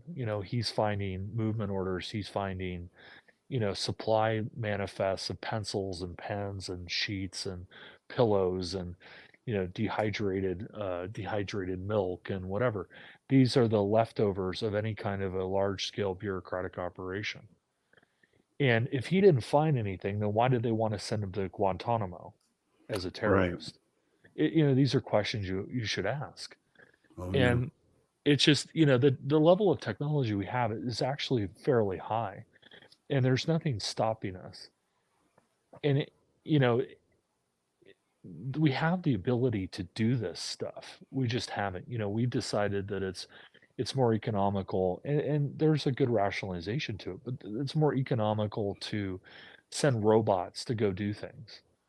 Right. But Right. maybe we're sending robots because they're easier to control and they don't show you the other stuff that's flying around up there. True. That would make a lot of sense. So, in Yeah. your opinion, how far do you think they've gotten with the space program? Are you one of those that thinks potentially we have things built on the dark side of the moon or Oh yeah. Mars as well? there's a couple of reasons why I think at a minimum the moon is much more interesting than what we're led to believe. Because remember, when you go outside and you see the moon, you only see one side of it. You never see Yeah. the dark side. And there's a thing called TLP, transient light phenomenon, that occurs on the moon. And honestly, it's occurred for a very long time, right? But it's basically there are these weird lights that move across the surface of the moon, and NASA tracks them. That there's a database that you can access publicly that shows you listings of when the astronomers have seen weird objects moving across the surface of the moon. And I always go back to the 90s. I remember there was a conspiracy con, I think, and John Lear had photos of tracks on the moon. And these were tracks from a tracked vehicle like a tank, or, like a snowcat, or something with a track, like like a bulldozer or whatever. Right. Well, there were tracks on the moon. Well, nothing that we've sent up there would produce those kinds of tracks, and they crisscrossed it along the edge of the dark side. So you look at these things, and Yikes. then the idea of helium-3, that they can harvest helium-3 up there. Well, helium-3 is really, scientifically, is really the gateway to the outer planets. But then you look at Mars. Everybody always thinks of Hoagland and the face on Mars and whatever, but that's not really the neat stuff. If you actually look at the Mars Global Surveyor um, photos, you find interesting things. I wrote a book about it once upon a time, and in the book I put a picture of a structure that was built into the side of a canyon.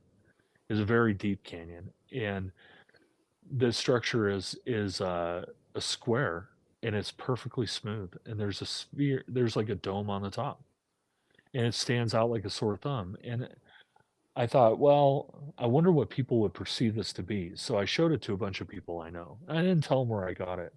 They all thought it was like some rich person's house in Malibu. I was like, no, that's on Mars. I mean, it's completely anomalous. Like, it doesn't look like anything else in the terrain. It's obviously manufactured. You don't get things that are that smooth and that linear in that shape naturally. So, and then there's what they call the graveyard. It's a bunch of rectangular slabs sticking out of the Yeah. ground, I think, of the I've South seen Pole that. of yeah. And then this is the one that really does it for me. One day on C-SPAN, they had Buzz Aldrin was on hyping his book, and there were two things about that interview that were fascinating. One was how he came up with the name of the book. The name of the book escapes me. Oh, Magnificent Desolation, that's it. How he came up with a name. And the second part is, at one point in the interview, he says, stop, something effective, stop for a minute. He says, look, there's a monolith on one of the moons of Mars. I think it's on Phobos. But he's like, there's a monolith on one of the moons of Mars. There's all kinds of weird stuff on Mars. There's all kinds of weird structures all throughout the solar system. We need to send people there. We need to send people there so that they can see it. He's like, I don't know who put that monolith there.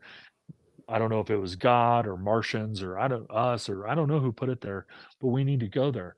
Well, the minute he did that, the host dropped it and said, okay, let's take a phone call, and completely redirected him out of this basically rant that he was having about all these anomalous structures all over the solar system, right? And they shut him down. And the other thing that I thought was interesting about the moon is that when the guy asked him how he came up with the name Magnificent Desolation for the moon, right? He said that it came to him at a dinner party, and he was at a dinner party, he'd come back from the moon, and this guy walked up to him and asked him and said, "Gee, Buzz, what's it like to actually be on the moon?" I mean, it's a simple enough question, right? I could ask you, what's it like to sit in the SOR studio, right? Right. You might say it's cold, or it's dark, or it's airless, or there's 1,001 things you could say. His response was, when the guy asked me, my mind went blank. I got nauseous. I blurted out, "Magnificent Desolation." I ran to the bathroom and I threw up. that response is a programmed response. That if you Right. know anything about Ultra or Artichoke or Monarch or any of this kind of stuff, that is a programmed response. That is a response where they're telling you, okay, somebody asks you what the moon's actually like, you're going to go, I don't know. And then you're going to give yourself a reason to not be there, which is you get nauseous and you throw up. So So something happened to him up there. that was what I I was gonna think he say. lived. Yeah. That's what I was gonna say because with the whole, because I believe they're up there doing something, but at the Oh, yeah. same time, the first time we were listed as going up there, there was the potential that they saw something while orbiting the moon when they went around the dark side. So Or all the above. I yeah. So did we? Are we building alongside of the things that are on the other side of the moon?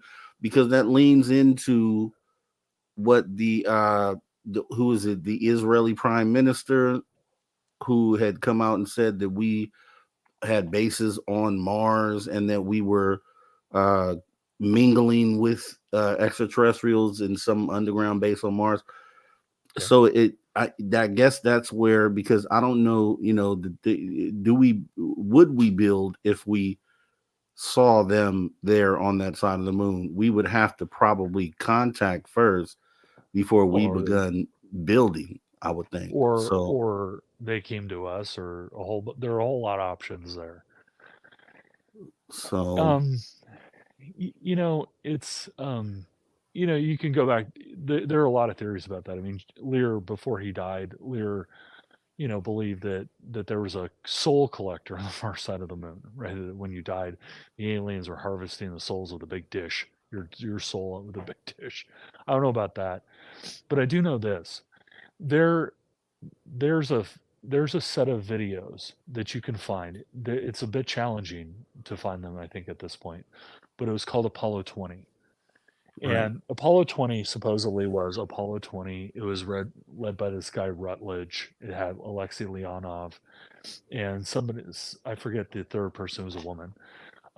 They landed on the moon near a crashed or landed alien spaceship of some kind. And yes, they found the body, right? they found the body. Yeah, they Yeah, recovered a head and they recovered a body. Um, the soundtracks of the videos are fake. Some of the videos themselves are obviously fake. They're really poor 3D animations, but some of them are really weird. And I did an interview once on a radio show, and the guy had a mortician, and the mortician said, the body that you see there, I think is real. And this guy's a licensed mortician in the state of Oregon. And he said, I think that body's real. And he explained why. That in an airless, kind of environment, that all the moisture and the oils and things will be pulled out of your body. And you're not talking about explosive decompression. You're talking about more of like a leak where it right, slowly depressurizes. He said it creates that on bodies when they die, that they get a kind of waxy film, and this is all that oils and things that keep your skin soft while they dry and congeal. It creates a waxy film. And he said he looked at the picture of the body. He said that waxy film is real, and the eyes and a few other things made him think that it was actually a body. But more importantly than that, one of the videos that they have is that they're flying over the moon. They're orbiting before they landed. They're kind of like getting into position to land, and they show this horrendously huge ship, and it has these weird markings. They look very Mayan, um, but it obviously has asteroid damage. Like asteroids or meteorites that hit it and damage the surface.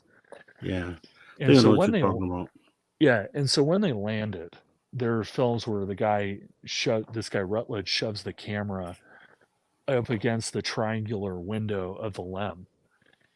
And there are two things about that. One is that they're in the LEM. There are markings, like lines. Those lines are for computing altitude, right? And relative position. They use it during landing. It's the same. You can see the same in binoculars that they use for artillery. That you can use it for range finding and calculating the arc of the projectile and a bunch of other stuff. But they were actually etched into the glass, and so those are there. But there's a little tiny thing that's really obscure and bizarre that when he's showing it for a minute, you see this weird six-wheeled vehicle, 6 or 8 wheel vehicle sitting on the surface adjacent to the lem. That object that you see with, I think it's 8 wheels, it's called a Lukenhold. It was actually sent by the Soviets. It was a Soviet lunar lander, and it drove around and collected samples of regolith. So you can figure out where they landed based on the positions of those Lukenholds. I think there were 6 of them. You can figure out that they landed next to one of the 6. So I did that, and I kind of tried to figure out where they were. And lo and behold, that when you go and look at the NASA photography from NASA on the NASA website, you can find that object, that huge ship. It's there. So, I mean, it looks just like the video. It's the same. Is it the one that, because I saw a video, I think that depicts what you're talking. Is it the one that's like partially buried? Yeah. Under the surface a little bit. Yeah, it looks like a cylinder. Yeah, it looks like a huge cylinder has these markings carved into it. They're very Mayan-esque, and the body itself, has a kind of look of somebody who's Mayan. But it's there. The damage to the surface. I mean, the video that you see is the same thing in the picture. It's very obvious that it's the same thing, and that's on a NASA. That's a NASA photograph. So you start to wonder, and if that thing is there, okay, the 2 pilots were dead, but maybe somebody else wasn't, right? And then it creates a lot of problems. So it kind of opens up what's actually sitting on the moon. Yeah, and but then go ahead. Yeah, go ahead, finish. Well, I was going to say, for sure, I would suggest that we're probably there for a lot of reasons. Lunex and the other one, I forget the program offhand, but the 2 moon base programs from the 50s. And then there was another one called Zvezda, which was a Soviet version. They're plotting this in the 50s before Apollo ever existed. So I think there's a high likelihood, given the number of unannounced launches and other things that you pointed out, I think there's a high likelihood that we're definitely there, at least on the moon, if not Mars. So do you think then, because obviously we have Artemis 2 coming up, next year or 2 years from now? Okay. So do you think, do you think this is going to be just a straight land? They already have the spot mapped out where they're supposed to land. But do you think this is gonna also be a visit? Because I would think they would visit if we had something there while they're there, and I guess it's something that we could keep an eye on. Or do you think that would be something that would even be kept separate from what they're doing? Do you think it's secret on a level of, top secret even to the astronauts that are going up with Artemis 2? Oh, absolutely. One of the funny things, and it leads a lot of people to this idea that the moon landing was fake, is that when you're watching the videos from the moon that were released by NASA, right? It's like Looney Tunes. You see the same mountain, the same hill over and over again. And I think those were spliced in because they were there. We know that they landed. I mean, you can use a telescope and see the landing sites. The laser reflectors that they set up so that we could bounce lasers off the moon to judge, distance, right? All that stuff is there. So we know they went, but there's some work. That's where you see the rocks with like a C in it or other things. I think those were done after the fact. And I look toward the astronauts. You've got these guys, the top of their game, daring, brave. They're heroes, right? But a lot of them, after they do that, they go into seclusion. That, when you have somebody who goes up in the space shuttle, they'll tell you all about it. Oh, I talked to this guy, Georgy Grechko. He was a cosmonaut. And, Grechko was up in Mir for almost a year. I'm asking him, well, what's it like to be in Mir? And he's like, it's like living in a Coke can. and he's describing it. And I asked him, I said, did you see weird stuff? He goes, I saw weird stuff all the time. Right. And, the people who went up on the space shuttle, same thing, they're very open about it. They'll tell you all about it. Right. But all the guys that went to the moon, with a few exceptions, they're not really, they don't really talk about it. Neil Armstrong vanished. He lands on the moon. He comes back. He's the commander of the mission. He's not doing interviews. He's not writing books. He just vanished and had a quiet life, I think, as a professor. Buzz Aldrin, he did more, but it was all a bit kind of calculated. And you see these moments like the C-SPAN interview where he can kind of go for it. And what is he talking about? Monoliths on the moons of Mars, weird structures all throughout the solar system. We saw weird stuff up there, and then he shut down. Right? So I think they went, but I think they accidentally saw stuff. And I think when they accidentally saw stuff, they were either told or conditioned to not discuss it. Because remember, these guys are all military. People in the military, 99.9% of the time, if you have a security clearance, you take that real super serious. It is legal. They'll stick you in prison. And so these guys were patriots, and they said, you know what, I have a clearance. They said, don't talk about this. I will not talk about it. And so they didn't. And you can blame them for that, but I personally think it shows a level of loyalty and a level of personal bravery and kind of the word escapes me right now, but that kind of honesty that they're sticking. They said, I'm not going to say anything, and they didn't. I respect that. Right. It's not to our betterment, but I respect the fact that they were true to their word. Held an oath. Yeah. Yeah, they held the oath. Right. And I have to say that, just for clarity, Chicago 420 says, and I think he's referring to the Apollo 20 story being a fake story. Right. Now, there were, it is fake. definitely people out there that did say that it may not have happened. So, it's theoretical. Right. It's situation there. The story that you were presented from Rutledge is complete BS. He says he moved to Rwanda. It's all BS. None of that is true, but some of that footage is awful real. Yeah, and I'll lean in a little bit on that too.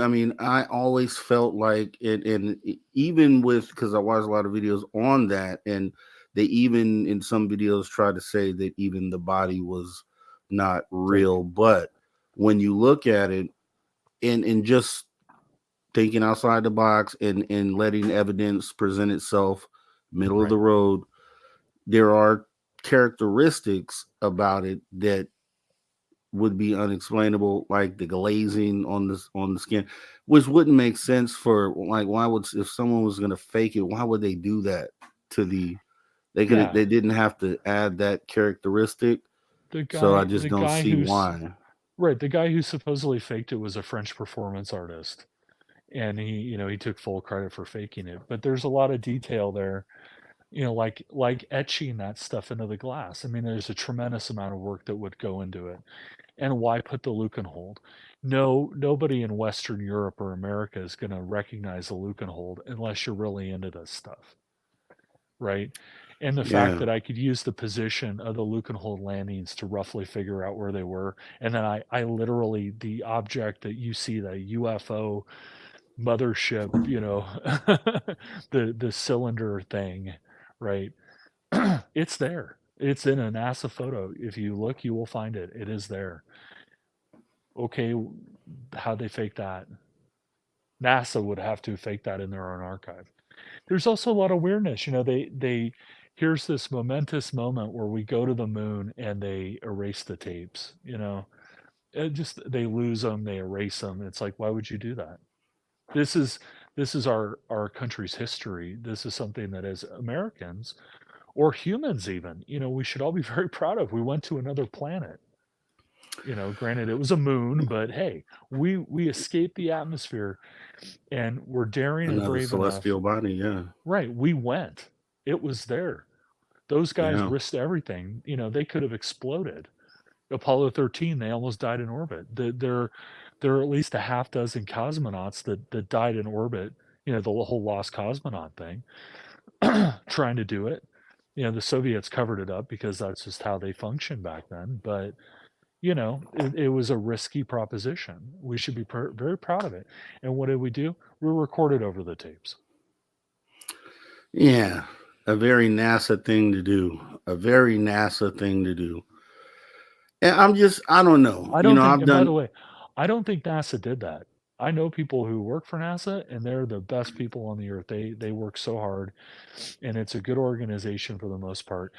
I think somebody else went in there and overwrote those tapes. I don't think NASA would do that. I But don't then again, know. this is the Black Lodge argument. I think There you go. yeah, I think there are individuals that are beholden to other people that are in positions there that affect things, but I don't think 95% of NASA would ever do something like that. They really are in it for the science and the wonderment and whatever, but you're going to have a few people who are beholden to someone else, and they take orders, and their orders were to do X, and they do it. Yeah, moles essentially. Yeah. Sure.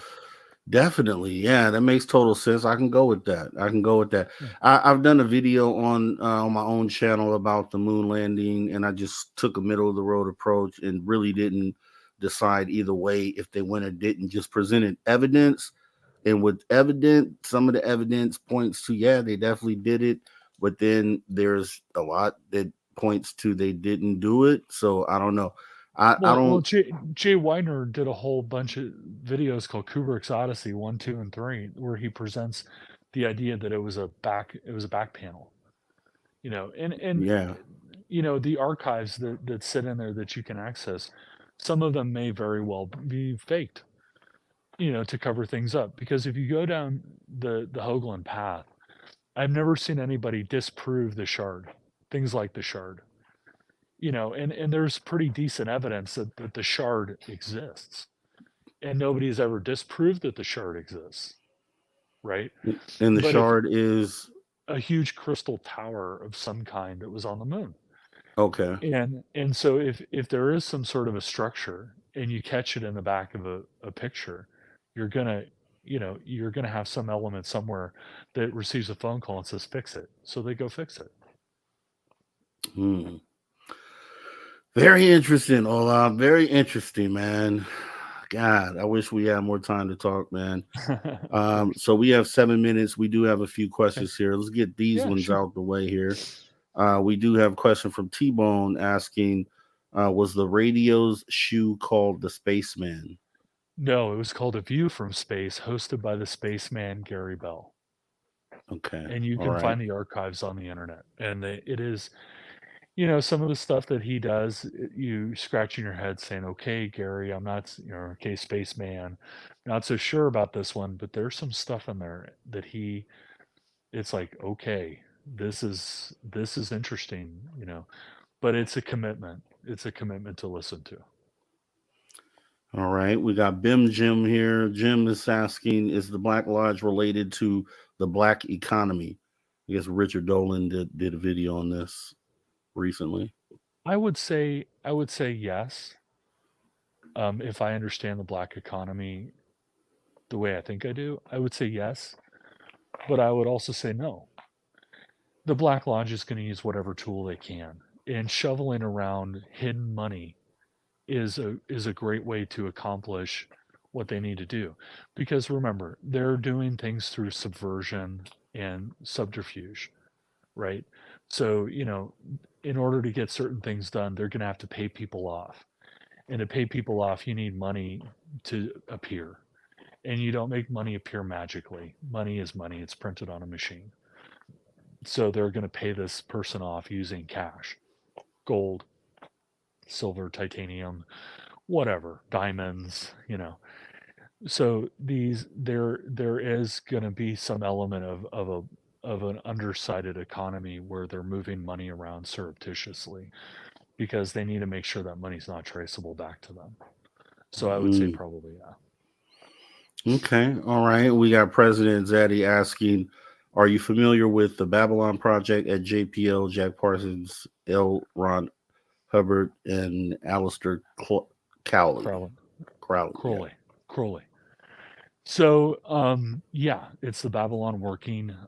Basically, L. Ron Hubbard went out into the desert with Marjorie Cameron, and they tried to perform a magical working to summon the goddess Babylon, and he wanted to impregnate her with the homunculus or the Antichrist to bring around about a evolutionary event that would overturn Western religion and make everybody believe that Thelema is great. He failed at it, and eventually she hooked up with L. Ron Hubbard, and they took some money from Parsons and created a yachting business, apparently, to move yachts around, and pretty much destroyed Parsons. Crowley ejected him from the OTO and badmouthed him until he died. But what I think happened is I think that, and then L. Ron Hubbard was his assistant, basically the scribe that wrote it down everything that happened and assisted him with the ritual. I think that it was actually a Black Lodge ritual. I think that he was duped into performing a Black Lodge ritual to open a portal, because at the time that the Babylon working took place, this is the birth of the UFO waves. This is about the same time that Kenneth Arnold sees something. This is about the same time that we started to have UFO flaps. All this is happening at about the same time that he performed the Babylon working. And I think that the whatever portal he opened is still open to this day. And I think it continues to allow things through it. That's why, you see a whole bunch of chaos and other things happen after that event. And I think that he was duped into doing it.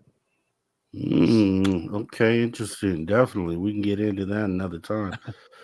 We got another question from Bim Jim. It says, discuss petrodollar versus BRICS, global economic hegemony.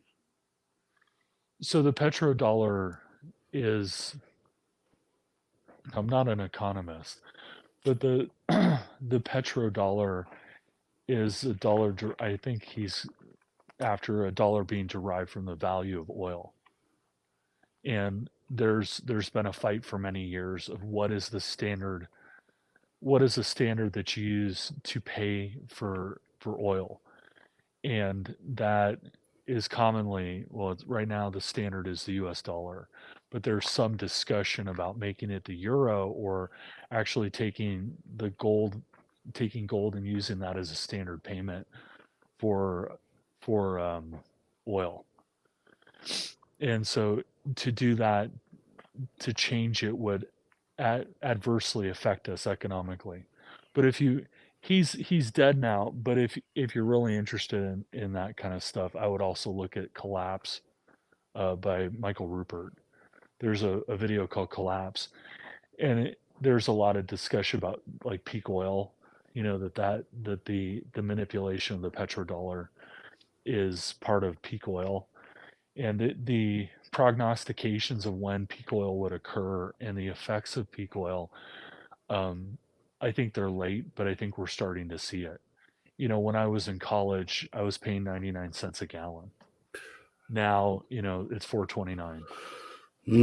So I think it's becoming more costly to pump it, and it's becoming harder to find.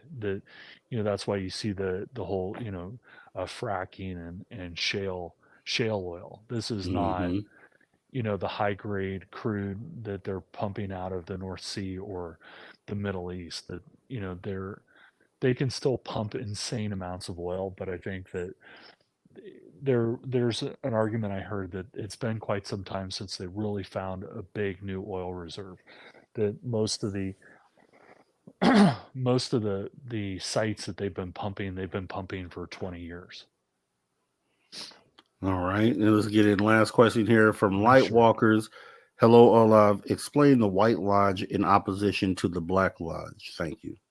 Sure. So the White Lodge is the counter of the Black Lodge. So the White Lodge, the White Brotherhood, if you're a theosophist, this is the counterbalance of the Black Lodge. So this would be the secret chiefs. This would be the great Mahatmas in theosophy that are discussed. The White Lodge is the group doing good, that these are the ascended masters. They want the greatness for humanity.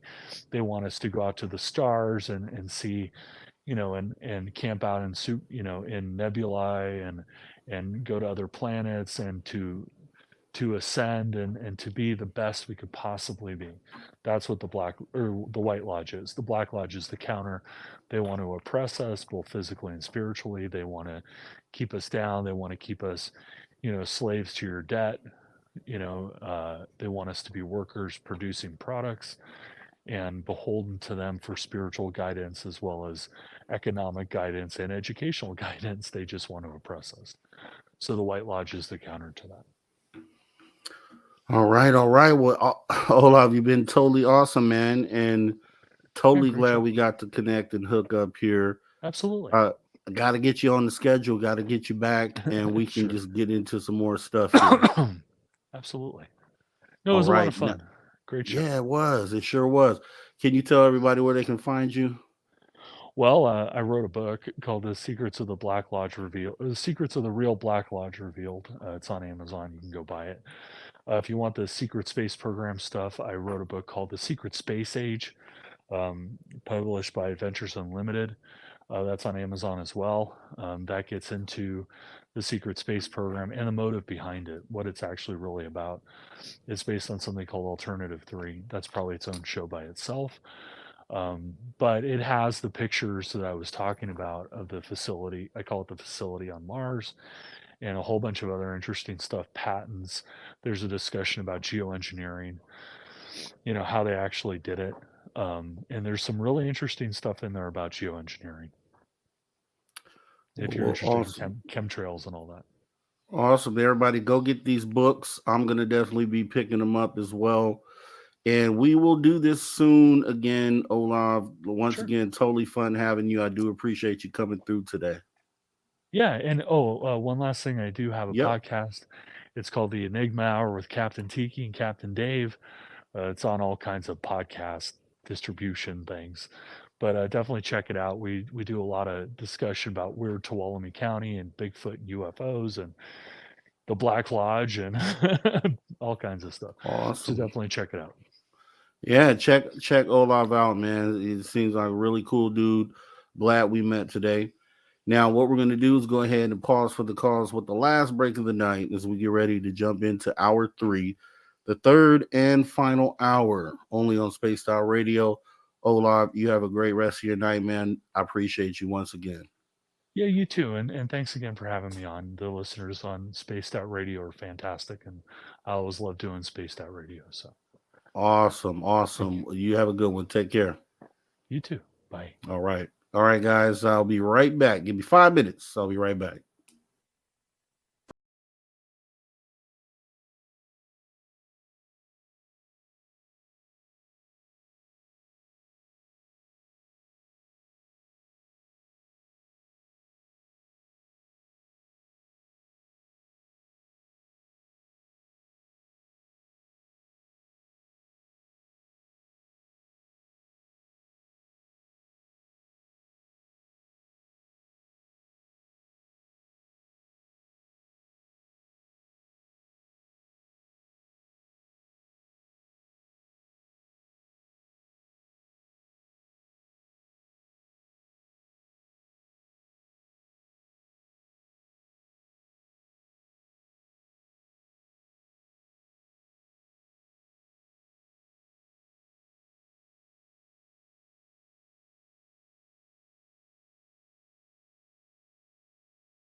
All righty, friends and family, welcome back to Spaced Out Radio after hour number 3. And we're going to be taking a look at a few things here. So let me go ahead and talk to you about the SOR fan party, May 10th through 12th, 2024.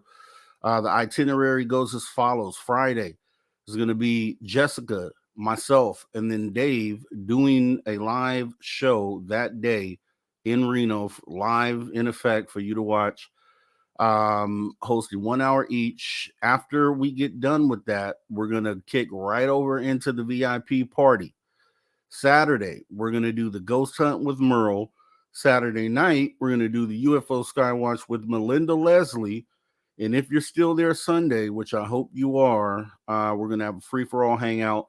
Anything goes that day. You name it, we'll do it. Come out and see SOR fan favorites like Science Bob, Lala Bright, Tim Senor, Jim Goodall, Melinda Leslie, Merle, Lorian Fenton, Dr. Michael P. Masters, many, many more. Come meet Dirty Filth in person. Come meet Jessica Jones, the Cryptid Huntress, in person. Come meet me. I want to meet you. Everyone is invited. Like I said before, we're going to all sit down as a group. All of you guys, if you guys are down to do this, we're going to sit down as a group. We're going to have dinner. We're going to go to dinner. We're going to invite Dave over, and then we're going to all order breakfast. He's going to be pissed, but it's going to be so funny. It's going to be one of those memories and moments that you got to be there for. So let me know. We can go ahead and set that up. It's $60 a ticket. $100 gets you the ticket and all the VIP and swag bags. Rooms have been on sale for as low as $139, and actually I checked the other day and they were even cheaper than that. I think they went down to like $132 the other day. That's less than triple the price of Las Vegas. Perfect Christmas gift. We do understand this is on Mother's Day weekend, but hey, your wife deserves it. Your mother deserves it. Your daughter deserves it. It'd be a nice holiday to let them go and do things for themselves. Email your request for tickets to info@spacedoutradio.com. We cannot wait to meet you. And with that being said, we're going to go ahead and bring up the graphic because we're jumping into the paranormal report. Once again, it's something we're doing every Sunday. And we introduced our guy last week, the guy that is going to be delivering for us each week. And going to bring the graphic up again because that is none other than our guy, Travis Mustos. So I'm going to go ahead and bring him in. Everybody, let's get ready. Hey, Travis, how are you? Hey, how's it going, my man? Happy birthday, sir. Hey, thank you. Appreciate that. All right, and I have to do this on behalf of Dave. Happy birthday to you. Happy birthday to you. Happy birthday, dear Travis. Happy birthday to you. Hope you had a great one, man. Thanks, man. I appreciate that. I had a lovely supper, and thanks for the birthday wishes, everybody. And I really do appreciate that. So it's awesome. It's awesome. Yeah, Dave will be proud that I did that. So glad that I could do that. So, and I'm glad to have you back again, right? So with you being back, we're in week number 2, and I know you have some awesome stuff for us. What are we talking about this week? What do you have? Oh, I was just talking about like a lot of the sightings and things like CE5s and people making the honest connections with the ETs and extraterrestrials that are, above and beyond and always around us. And I just wanted to say thanks to everyone tuning in as well, and to everyone watching this in the future and tuning in. And I just wanted to just talk a little bit on that topic, and if you want, or if you let's go. Bring it up. Let's go. I'm in the C5 actually, and I'll let you go. And then because there's some C5 stuff that I'm trying to put together, and maybe I can talk to you about it also behind the scenes. But yeah, go ahead and kick it off. All right. Yeah.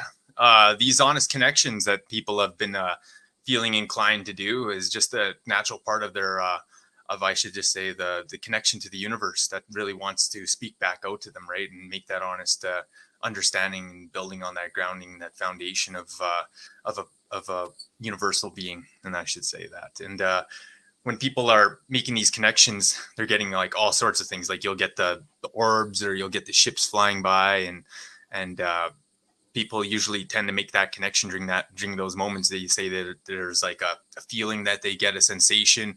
I know I feel it when I see them. Like I know that it's like a craft that's beyond this world, and I do get the feeling back from them. Like it's like almost like a psychic, telepathic connection that just, you feel it when like it's the only way I can explain it is like, when you're in a crowd and you feel someone watching you, look and you meet eye contact with that person. Mm-hmm.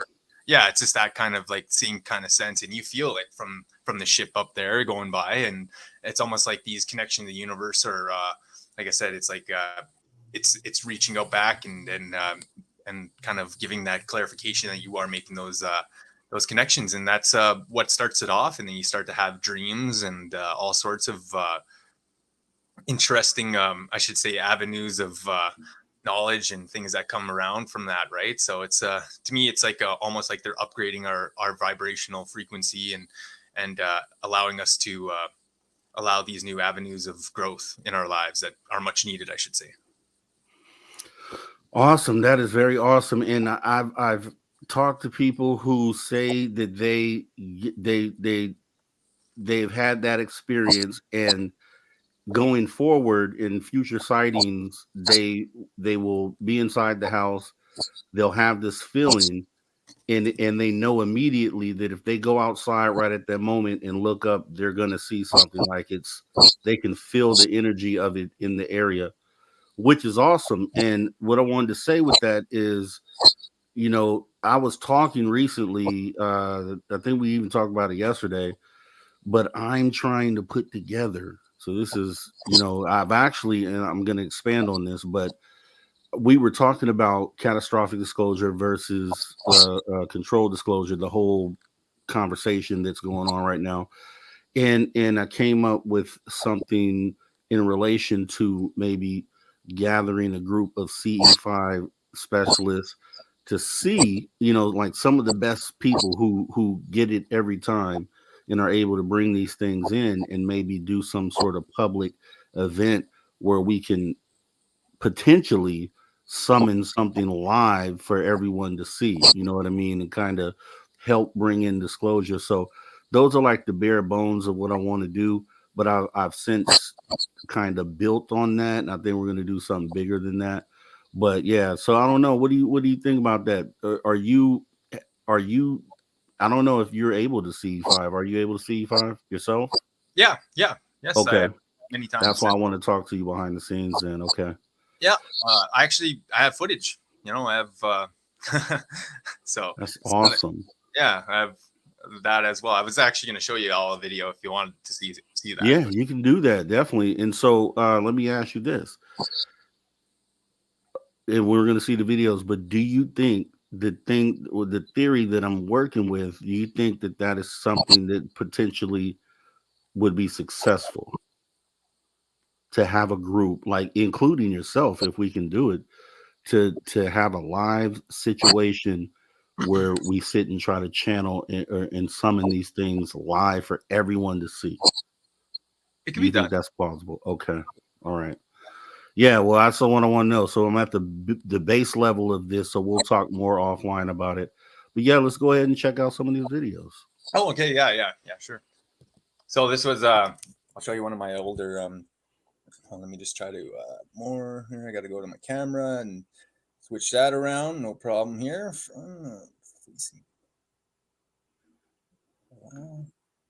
Oh, wait. Oh, wow. All right. So we got, all right. So let me just, give me 1 second here. Let me just turn off my light so I don't have no glare.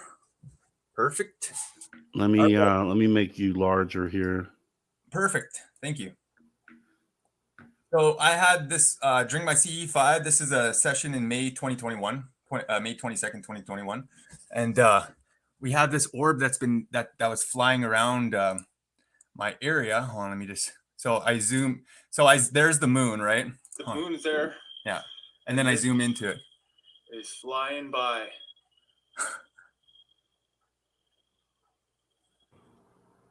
Wow. And this thing is like, it's pretty low too. Like, it's not like it had no sound. You can literally hear the crickets. Like, this thing had no like any kind of like, it was up there too. And then it takes a stop just over the tree line. Well, actually, you'll see it. And I'm just like, this is awesome. Like, in my mind, I'm videoing this, and I'm just like, this is a great feeling. Like, this is amazing. Like, see, and then it just kind of stops. Above the tree line now. See, and it just hangs out there for a little while. Just stops right in place. Space stations and satellites don't stop. Not at all. That's definitely something anomalous for sure. So the way you see because my sighting kind of looks like that, but you see how on the video it's kind of like shimmering and kind of changing shape. Is that what it was actually doing, or is that the camera making it do that? And then it hangs out there until it just disappears. It's gone. Like, and it's gone. Like, just over the tree line. That is and then insane, dude. There's been other times when we've seen them, like we weren't able to capture them, but we've seen them like go lower, touch down into like the forests and stuff. And there's nothing. That's definitely something for sure that's not explainable. That's for sure an anomalous craft, no doubt. So I figured that is awesome. So was that something that you brought in, or you just happened to catch this? This was a CE5 session that we're out there. I was out there, like, just, calling upon it and being the, connection towards this like the Star Nations, and this is, see, so it's just gone. It's gone. It disappeared. Wow, it'll come back after, who knows? Holy. Our fourth CE5 session. See, that was just my fourth one too. I was just starting. So like, that was like my kind of like I knew I was able to do this kind of thing. Like, yeah. So it was, jeez, dude. Okay. So you're in the crew, man. You're one in the ones. I gotta have you there then for sure. I have other, I have other videos too, like more like recent ones and stuff, but they're kind of like, they're more at night, and some of them are like they'll go by and then they'll just flash out, like, and then gone, like little things, like they'll be going like just like that, similar, but then they'll just flash out, and and so on the video you see how it was like shimmering and doing this. So was it actually doing that, or was the camera okay? No, a real like bright, like it was like a constant like bright, like that, like and it was just going across, like. Yeah, just as it was, man. Just like that. Wow, dude. Wow. So that was the thing, and that was because when I put it out, I was like, hey, I want to get like some people who really do this and can really have results, and not being the CE5 specialist myself, I was wanting to go through a process of kind of vetting to see the people who consistently were able to do it, because if you set up something live, obviously you don't want to not be able to call something in and kind of look like, oh, well, you couldn't get anything to come in. So yeah, you're definitely one of the ones, guy, man. I gotta have you part of this whole thing, so we'll talk more about that. But that is awesome catch, man. Awesome catch. Yeah. Like it's always been a little like slightly different in every which way, and like everything from the crafts to what like actually shows up, and then sometimes like it will end up being like visitations in dreams and stuff too. Like that will actually happen, and those are interesting. And there's a lot of that. Man, dude, that is awesome. It is perfect that's what you brought to the table today. So yeah, and you caught it beautifully. You know what I mean? Like you caught it crystal clear. Like there's no question of what you were recording. It was definitely, you couldn't write that off as anything but what it was. So that was just a beautiful catch. Yeah, so we're gonna have to do that. Yeah. So what else? Did you have any other ones that you caught, or do you have? what else do you got for us? Yeah, let me just let me go look here through my little UFO freaking my CE5 and stuff here. Yeah, and Bim Jim says we need camera lessons for ufology, seriously. And I talked about that, Jim, and it's true.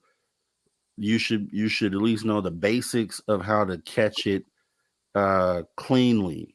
And there's a couple steps that you can take. Like, don't take it in portrait mode if you can help it. Don't zoom in immediately, kind of zoom out, zoom in to give reference to what's around you. So there's a couple things that at least will get you a decent recording. Yeah. Ooh. Okay, while you're looking for that, Filthy is asking Rob G, what is your favorite UFO story? To me, there's two. There's a tie for two, Phil. They would have to be the Battle of LA and the aerial school. Those two were just so compelling. Battle of LA, it's on film. I mean, they took the picture of it right there, sitting, and they were shooting all these artillery at it. Hundreds of people saw it. So that event is crazy. And then you had the aerial school with these things, which I just found out recently with the new Encounters documentary that came out, that when the kids had that encounter, they were within arm's reach of the ET and the craft, which in the aerial school phenomena, it doesn't come across that way. It seems like they were 50 feet out or 100 feet out. They were over there. But Encounters says they were literally 2 meters away, which I think is really, for so many kids to have been that close to the ship and the ETs, is insane. So those would have to be my top sightings. Do you have what are your top sightings, Travis, if you had to pick?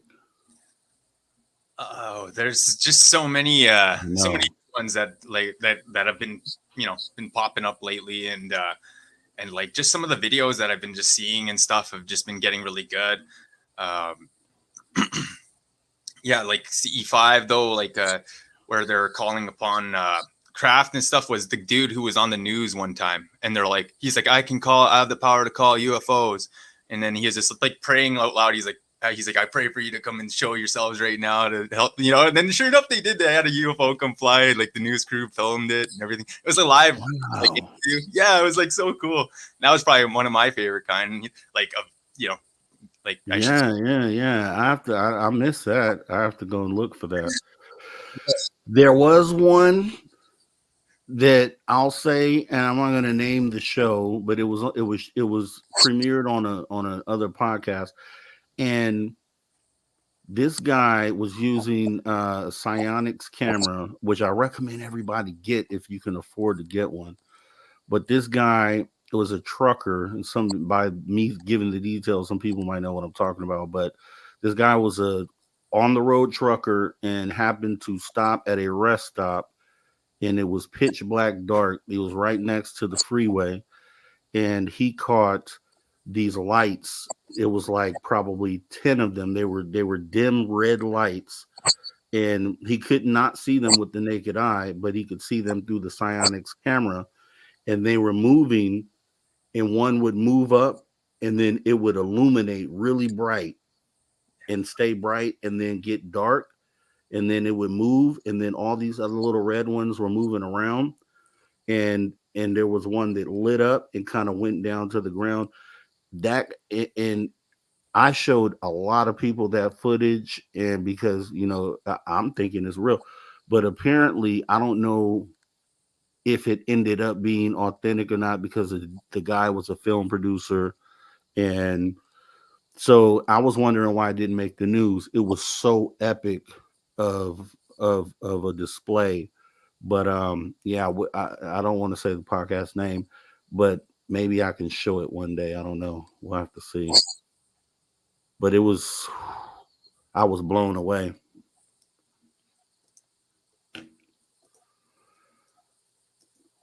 Let's see. Travis Walton's story is pretty interesting too, says Chicago's 420. Yeah, it's interesting. Chicago 420. Here's what I'll say about Travis Walton. Great story. I love the movie. I guess they're gonna make a new movie version of his encounter. Only thing is he had went on some recent lie detector show, which I don't know why he did, with his family, and when he answered the questions, they came up as deceit, being deceitful. That hurts. So I don't know I don't know how to think about that at this point, but he did. I don't know why he went on that show, but he did, and it was on the show. They asked questions about the abduction, and it kept coming back as denied. And his wife was sitting there with a shocked look on her face. I don't know. So I don't know about Travis Walton. Yeah, but do you got it, Travis? You got it up? Oh yeah, yes, yeah. Okay. Give me a second here. I'm just gonna go shut off this light. Yeah. All right. So yeah, I don't get no lens flare or any of that. Let me just. Yep, got you back up. And, hello, everyone. Okay. So this is the top of my house here, and this is the tower in the back. So red light's actually a tower. So let me just get it going here. Anyway, so it's flying. You could kind of see it just, it's like flashing. It's like almost turning. Like you could see it's like turning and it's catching that moonlight from its reflection or refraction. And I zoom out just to show that it's flying by the tower right now. You can see it like moving, and then it kind of halts for a little bit. It just chills out. It stops for just a little while. It hangs out. And I'm like, hey, look at, you can see the moon down below it. Down below, which is right there, the moon. And is that a tree in the middle of the screen? Oh, shit. No, sorry, that's a tower, a cell phone tower in the middle. Right in the middle? Okay. And then the moon's just below it, like right now. It's flying. So that thing is moving around like that. Yeah. Well, wow. It has a steady trajectory. It was kind of like moving a little. It was like so fast, like that's why I didn't have much time to like really keep it stable and stuff. I was really trying to keep up with it at the moment, and then it stopped for a moment there, and then it kept going by, and then that is insane, man. That is insane. I like to see someone try to explain what that is. You know what I mean? It's like, that's what I mean when I say the people have evidence like this. This isn't, we didn't need any government radar or camera to capture this. Travis caught this on his own personal camera, multiple ones. Yeah. And we have a lot of data like this. Yeah. And and like I did look up like where the space station was, and it wasn't near my area at the time. Like it was like near like far off, like the nearest city area, you know what I mean? And passing over that. So it couldn't have been this. No, and, that's definitely not. So there, I see like there's my nice window there, and then there just going on by, and eventually it just disappears. It go and the thing didn't have any sound to it, it just goes away pretty much. And it was like one of my more longer CE5 videos. This one is about a minute and some. I'm just gonna see. So it does hang out for a bit, and then it slowly it just gets further in a distance, and it just disappears like that, just blanks out. How far apart are those two videos? That's the first one was May 22nd, and this one was November of the same year. Yeah. Wow. Yeah, of the same year. Yeah. Jeez. Look, I mean, and that's the thing, because there's a lot of people who have never had a sighting, and they're like, how can I have a sighting? I really want to have one. And then here Travis has two of them within a 6-month period. Like, what is the key to that? Is it meditation, or what are you if you were trying to explain to someone how they could attempt to do this, like what what are you doing? Are you You gotta find that like deep connection, interconnection, and like and really want that, like, and not be afraid of that, eh? Like, because if you carry any type of fear or any kind of like disbelief into it, they won't show up or won't come. Like, that's just how. So you gotta like it's you have to really have that connection and belief, and it's like they know like, because they know the connection's there, so they're able to hit that higher vibration and and make that connection with you. And that's just like that. Like I said, like I said, it felt like it was meant to happen. It was meant to happen, right? Like, and for all those sessions, like, it was always the same kind of like, you get that feeling like, oh yeah, there it is. There's one going by, like, and there's a lot of times where I did see them, like I said, and I didn't get a chance to get the camera out or have it ready for that to video them like touching down into the forest lines or when they just blank out or flash out like really deadly. I know I had one. I'm gonna have to go through my phone again and figure out where that video is, but I know I have one where it actually does just kind of like show up, and then it just kind of like a big flash of light, and it's gone. Like, so, and I sent that one to Dave, and Dave's like, "Hey, that was pretty cool, man," and sent it to Jessica. She thought it was really interesting, and so it's like. I did share it around there with them when I did catch it. Like, it was pretty fresh, like, this year. So, man, that's just so displaying one of the 5 observables, just instantaneous acceleration. Yeah, exactly. Just that's what we're thinking. And there was one night.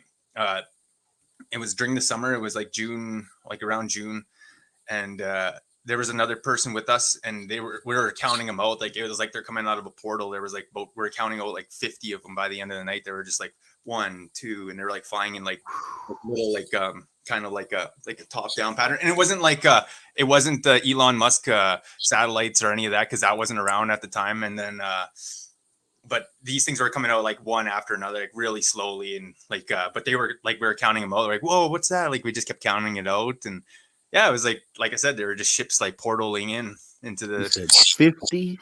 Yes, 51 in one night. Yes, in one night. Oh my god! But I will say, I've seen some people take psionics cameras out and have that same sort of success. Things you can't see with the naked eye, and they look through this lens, through the psionic, and they see all these different things flying around. And that's why I recommend, like, people who really want to have a sighting, who just haven't ever had one. Tim Senor, we had done a show on my channel with Tom King, who does skywatching full time. He also was one of the guys who filmed the Phoenix lights, when like they use his video all the time on the news. And he did, when we did the show, he talked about like a budget setup for skywatching, and it was like a $400 monocular psionics camera. And that's why I just say, I mean, I know for some people $400 is a lot of money, but if it's ever in your budget, or you have a birthday list or a Christmas list, or I would recommend, if you want to have a sighting, get a psionics camera, and you probably will have success in seeing something. I'm gonna give you 90%. From what I've seen with other people who have used these, you'd probably have 90% chance of seeing something. So yeah. So this is your time, man. You can show, if you have other things to show, that please do. Anything that you want to talk about. It's your birthday, man. When you have fun today, you do some good stuff. Yeah, I would. Yeah, and it was nice. I had, like I said, a nice dinner, and I got a nice upgrade on my my streaming equipment and stuff. So I'm pretty happy about that. And yeah, pretty good. So far, I've been enjoying it, and it's just this was just awesome for me to come on here and show some of my awesome CE5 footage, and yeah, it's finally good to know somebody is out there, like, like looking for this kind of like couple of videos and whatnot that I've managed to capture. It's cool, right? Like what really got me into it is like I was like out there because I bought a telescope, and I was like, you know what, I would just want to stare at the stars. I want to like look at all the, just check it out, the planets, whatever. I could see Jupiter and Mars and whatever, right? And so I was doing that, and then we seen one fly over, and it was just like one of those moments where you're like just taken by the curiosity and the self-discovery of that, and you're like, what is that? And Yeah. into the point of like, you're like, I must seek what this is, right? And I always knew like we were always connected to the Star Nation, the Star people and whatnot, but like this orb or whatever was flying over at the time, I wasn't sure what that was, or you know what I mean, and hear what, like, it was meant for me to see that and be a part of that, and see, and like, I guess I should say, do more connections and get more of the, like I should say more of a grounded sense for, making these connections with the CE5s and the extraterrestrials, and it's always been that kind of way ever since, right? So it's it really is like, for me, it's a path of self-discovery, because it's a lot of culture. A lot of my culture is based in that in that whole aspect of reality of we've have our origin stories coming from the stars, right? Like we believe that we were brought here by star people and star nations, and that's, it's a very, very unique story, and it goes on. It's long. It has a very, very, like, it's a very unique tale in many senses. But what I'm getting at is just, it's almost like that whole connection was just coming back for me to help, I guess, with this time. So I'm happy to be here and these videos, and that's a great way to put it too, Travis, because, and that's really what I want to portray and display with the thing that I want to put together. It just came to me the other day when I was having a conversation about disclosure and controlled disclosure. And it's been something I've always said, but with this whole new situation, it turned into an action. And it's like, because that connection is there. And if we can show that, to the world, that there is that connection there, and that these things are connected to us, if we could show that to the world, then I think that would help usher in, because I've always said that there's like a government disclosure, and then there's humanity's disclosure. The government disclosure, they already have the craft, and they're doing a controlled disclosure, which is going to take 20 years, 30 years, if they even ever release anything. But then humanity's disclosure, which is for the benefit of us all, is something that we can do just like what you did. And so if we can orchestrate something like that with yourself, a few other people that I'm reaching out to, I got some names of some of the top people to do this. So kind of get you guys all together, and then do this for humanity, right? And kind of just show that we do have that connection, make people realize, like, wow, these guys just sat there and connected with these things that are coming from out of space. And kind of, if we could do that, I think that helps humanity's disclosure, and kind of gives our movement a little nudge, closer to the finish line. So I want to work with you on that, Travis. I was unaware that you actually did CE5, so it's like a surprise for me to know that now. But yeah, we're gonna have to definitely talk, because I was thinking of just setting up some sort of live event, but now I want to take it actually a step further and maybe do it in a documentary form, along with the live, and kind of make it really this big moment, you know what I mean, for humanity. So that's what I'm going to work towards, and we'll talk more about that.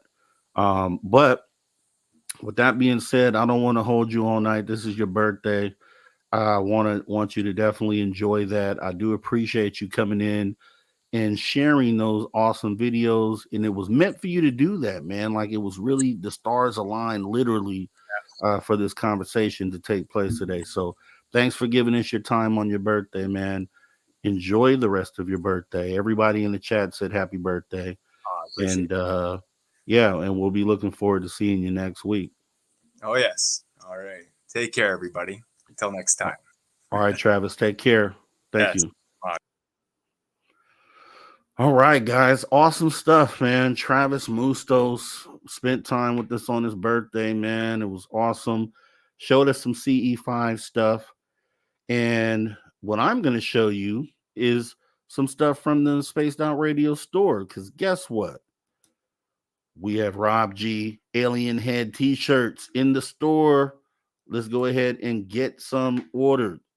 The logo in the upper right corner of the screen. We have them on the t-shirts now. We have a lot of actually new stuff just besides my logo here. We have a lot of new stuff there. You're definitely going to want to go. If you went there like a week ago, you go there now. Totally a bunch of more new stuff there. Actually, I'm going to bring it up here on the website so you can see the other stuff that we actually have added.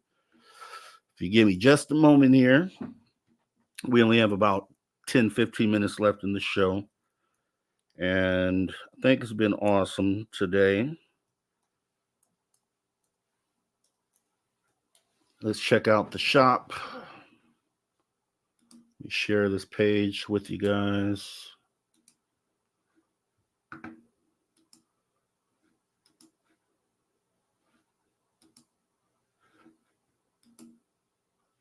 Who's that handsome guy? Dave Scott. Let me see here. Okay, yeah, let's go ahead and take a look at the Spaced Out Radio shop. We've added some stuff here. And let me see. Obviously, Dave showed this, which is the after hour shirt. I don't really like the white, though. Not with this logo. I like this one a little better. I think that one's pretty cool. If that's your thing, I like this one here. Let's see what else we have. We have, what do we add here? Dave Scott draws. You guys got to get Dave Scott's draws for sure. Let's see. Oh, yeah. It's the Rob G. We have the women's shirt. I wanted to show you guys this. For the ladies out there, some ladies don't like the unisex shirts, so we do have the tapered waist lady shirts, and those are definitely in the store. Let's see. Added this one here, the Celebrating Conspiracy, Bigfoot and a gray having a beer. So I think that one is pretty awesome. We just added that one to the store. Let's see. What else did we add here? The Rob G draws. Those are a thing. This is new. If you got a baby, grandbaby out there, we got the short sleeve baby bodysuit, alien bodysuits for the babies. We have,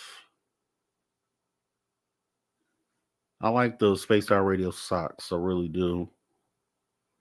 I think this one is new too. I don't recall seeing this one. This is a cool one here. SOR t-shirt with all the flying saucers going around it. Pretty cool. Let's see. We also have, this is the Rob G hoodie, yo. Keep warm with the Rob G hoodie. It's looking sick. Keep yourself warm. I like it. We have, let's see. Okay, we have the iPhone 15 Spaced Out Radio case. Now, this is new. There was not a case on here. If you have an iPhone 15, this case is for you. You definitely have Spaced Out Radio iPhone 15 cases. Let's see. The trucker cap. I like the trucker cap. I think that's pretty cool. And let's see.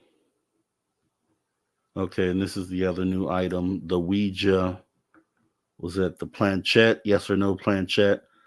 I like it in what is this? Maroon Cardinal. Yeah, I like it in Cardinal.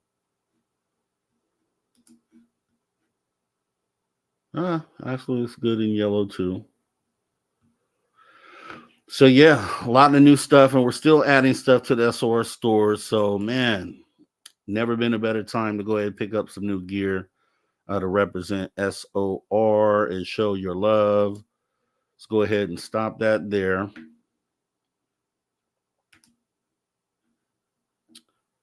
And let's see here. All right, got about 10 more minutes with you guys. She says, I love this, but I feel like the planchette, hold on, needs to be moved down about an inch and a half. Yeah, that may be. We could take a look at that. It's a very easy edit. We can definitely do that. Lovey love, not an issue at all. And let's see.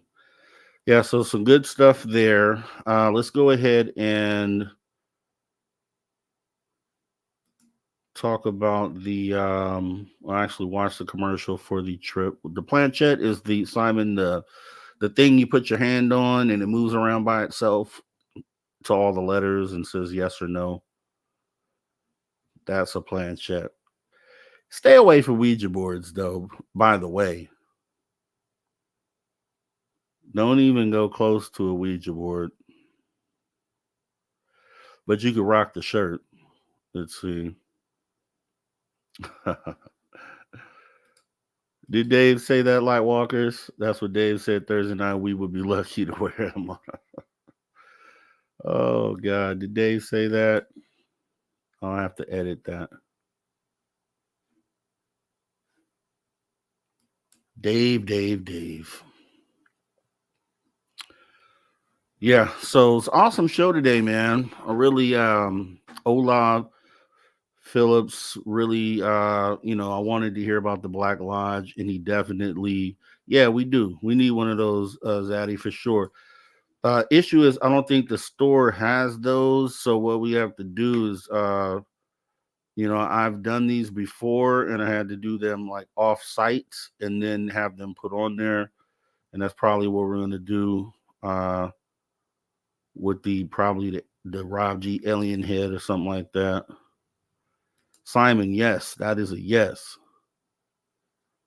We're definitely doing the show, yo.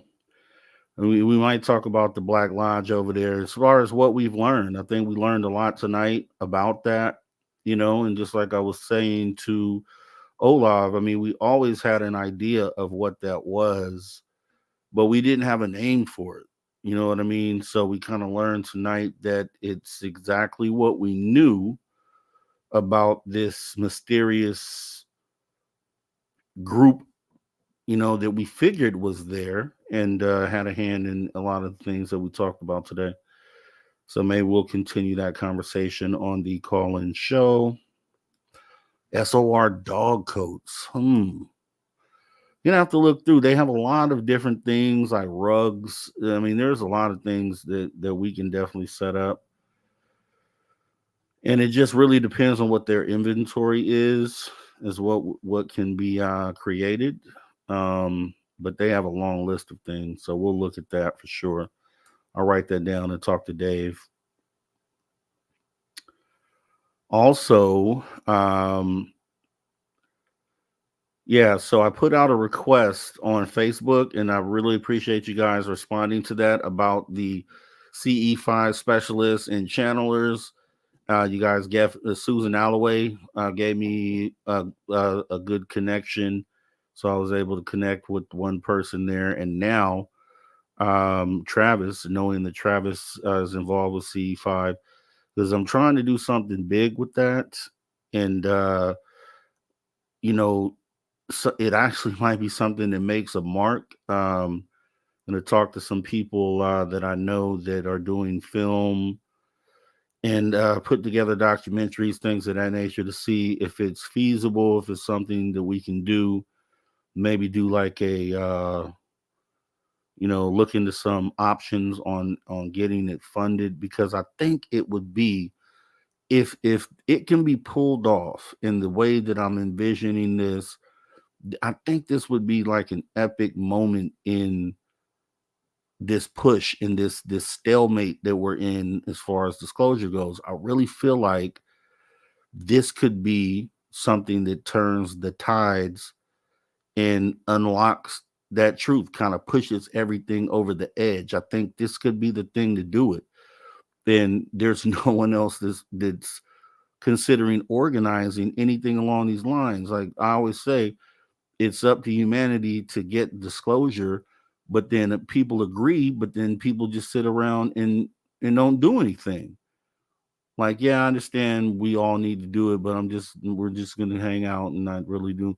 So somebody has to take the lead and do something on the humanity side. Like we can't somebody has to do it, right? So there's no one else even considering doing it. So I think that's what I'm gonna do, because why not, right? Why not? If you're gonna talk the talk, walk the walk. And that's kind of what I'm about. And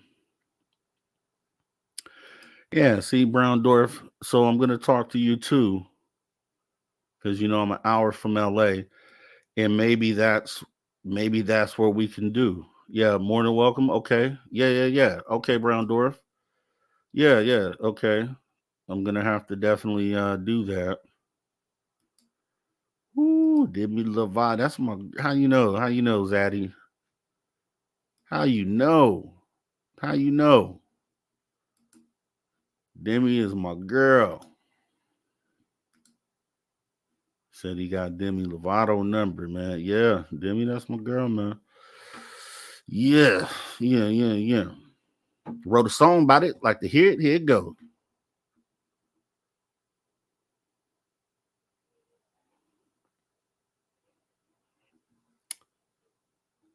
Let's see. Her best friend in the world's birthday today. She puts up with me. Gotta love my lady. Says 34 years of friendship. Tell your friend happy birthday, Van Gold. But Brown Dwarf, we're gonna hook up for sure.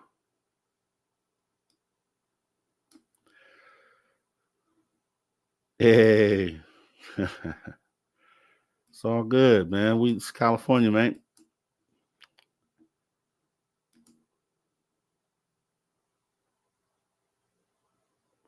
Yeah, we got about 2 minutes. Yeah, Dave loves Katy Perry. Yeah, and that's one of my celeb crushes too. I heard him say that, and I was like, that's a good choice, because that is a celeb crush, right? And I don't fault him for that. I don't fault him for that at all.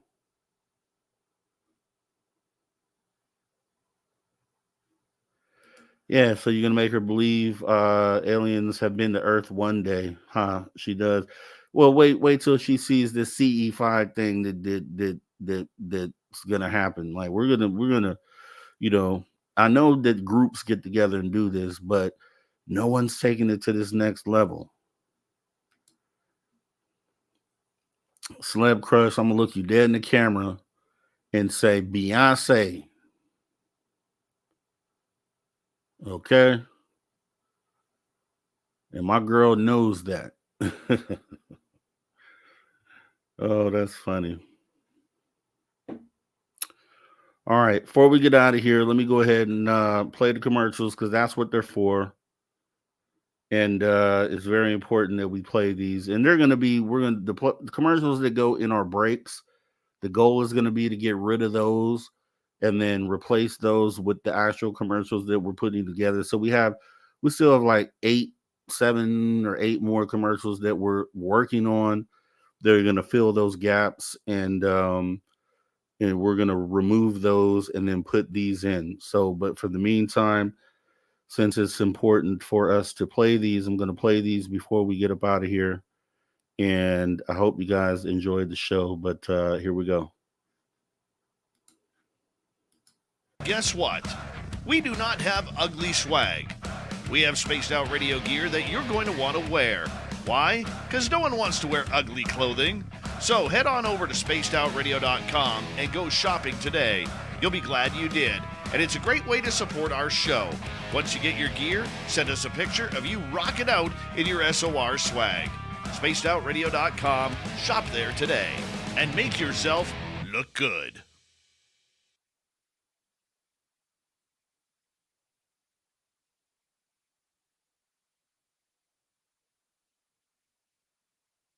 If you love your woo, it's time to make a commitment to the 3rd annual SOR Fan Party.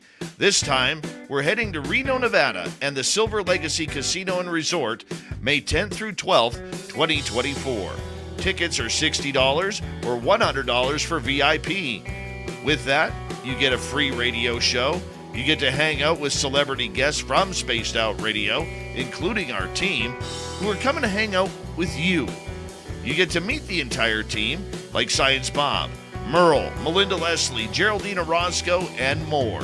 It's a weekend packed with adventure, and we want you there. After all, we're doing this for you. Find out more and get your tickets at info@spacedoutradio.com and book your hotels today at the Silver Legacy Casino and Resort in Reno, Nevada.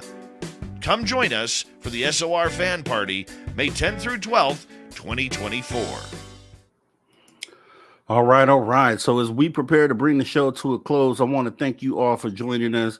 And like I said, we had a fantastic show today. I really appreciate your support of Spaced Out Radio. And to all the space travelers out there, which means I'm talking to each and every one of you guys. We're all space travelers. Since you're already a space traveler, consider taking that next step and join the club. That's right. You can join us SOR Space Travelers Club for as little as $5 buckaroonies by joining our Patreon. We appreciate your support. To all of our viewers across the globe, thank you for tuning your frequency to Spaced Out Radio, where we do always what we do best. And what's that, you ask? We own the nights. You guys have a great rest of your night. Dave will be on tomorrow with Kevin Day. Yes, he'll be on with Kevin Day tomorrow. You guys make sure you tune in. Have a great week, and we'll see you back here at After Hours next Saturday. We will be having the legend Jim Goodall coming on next Saturday, so make sure that you're here for that, and you guys will all take care.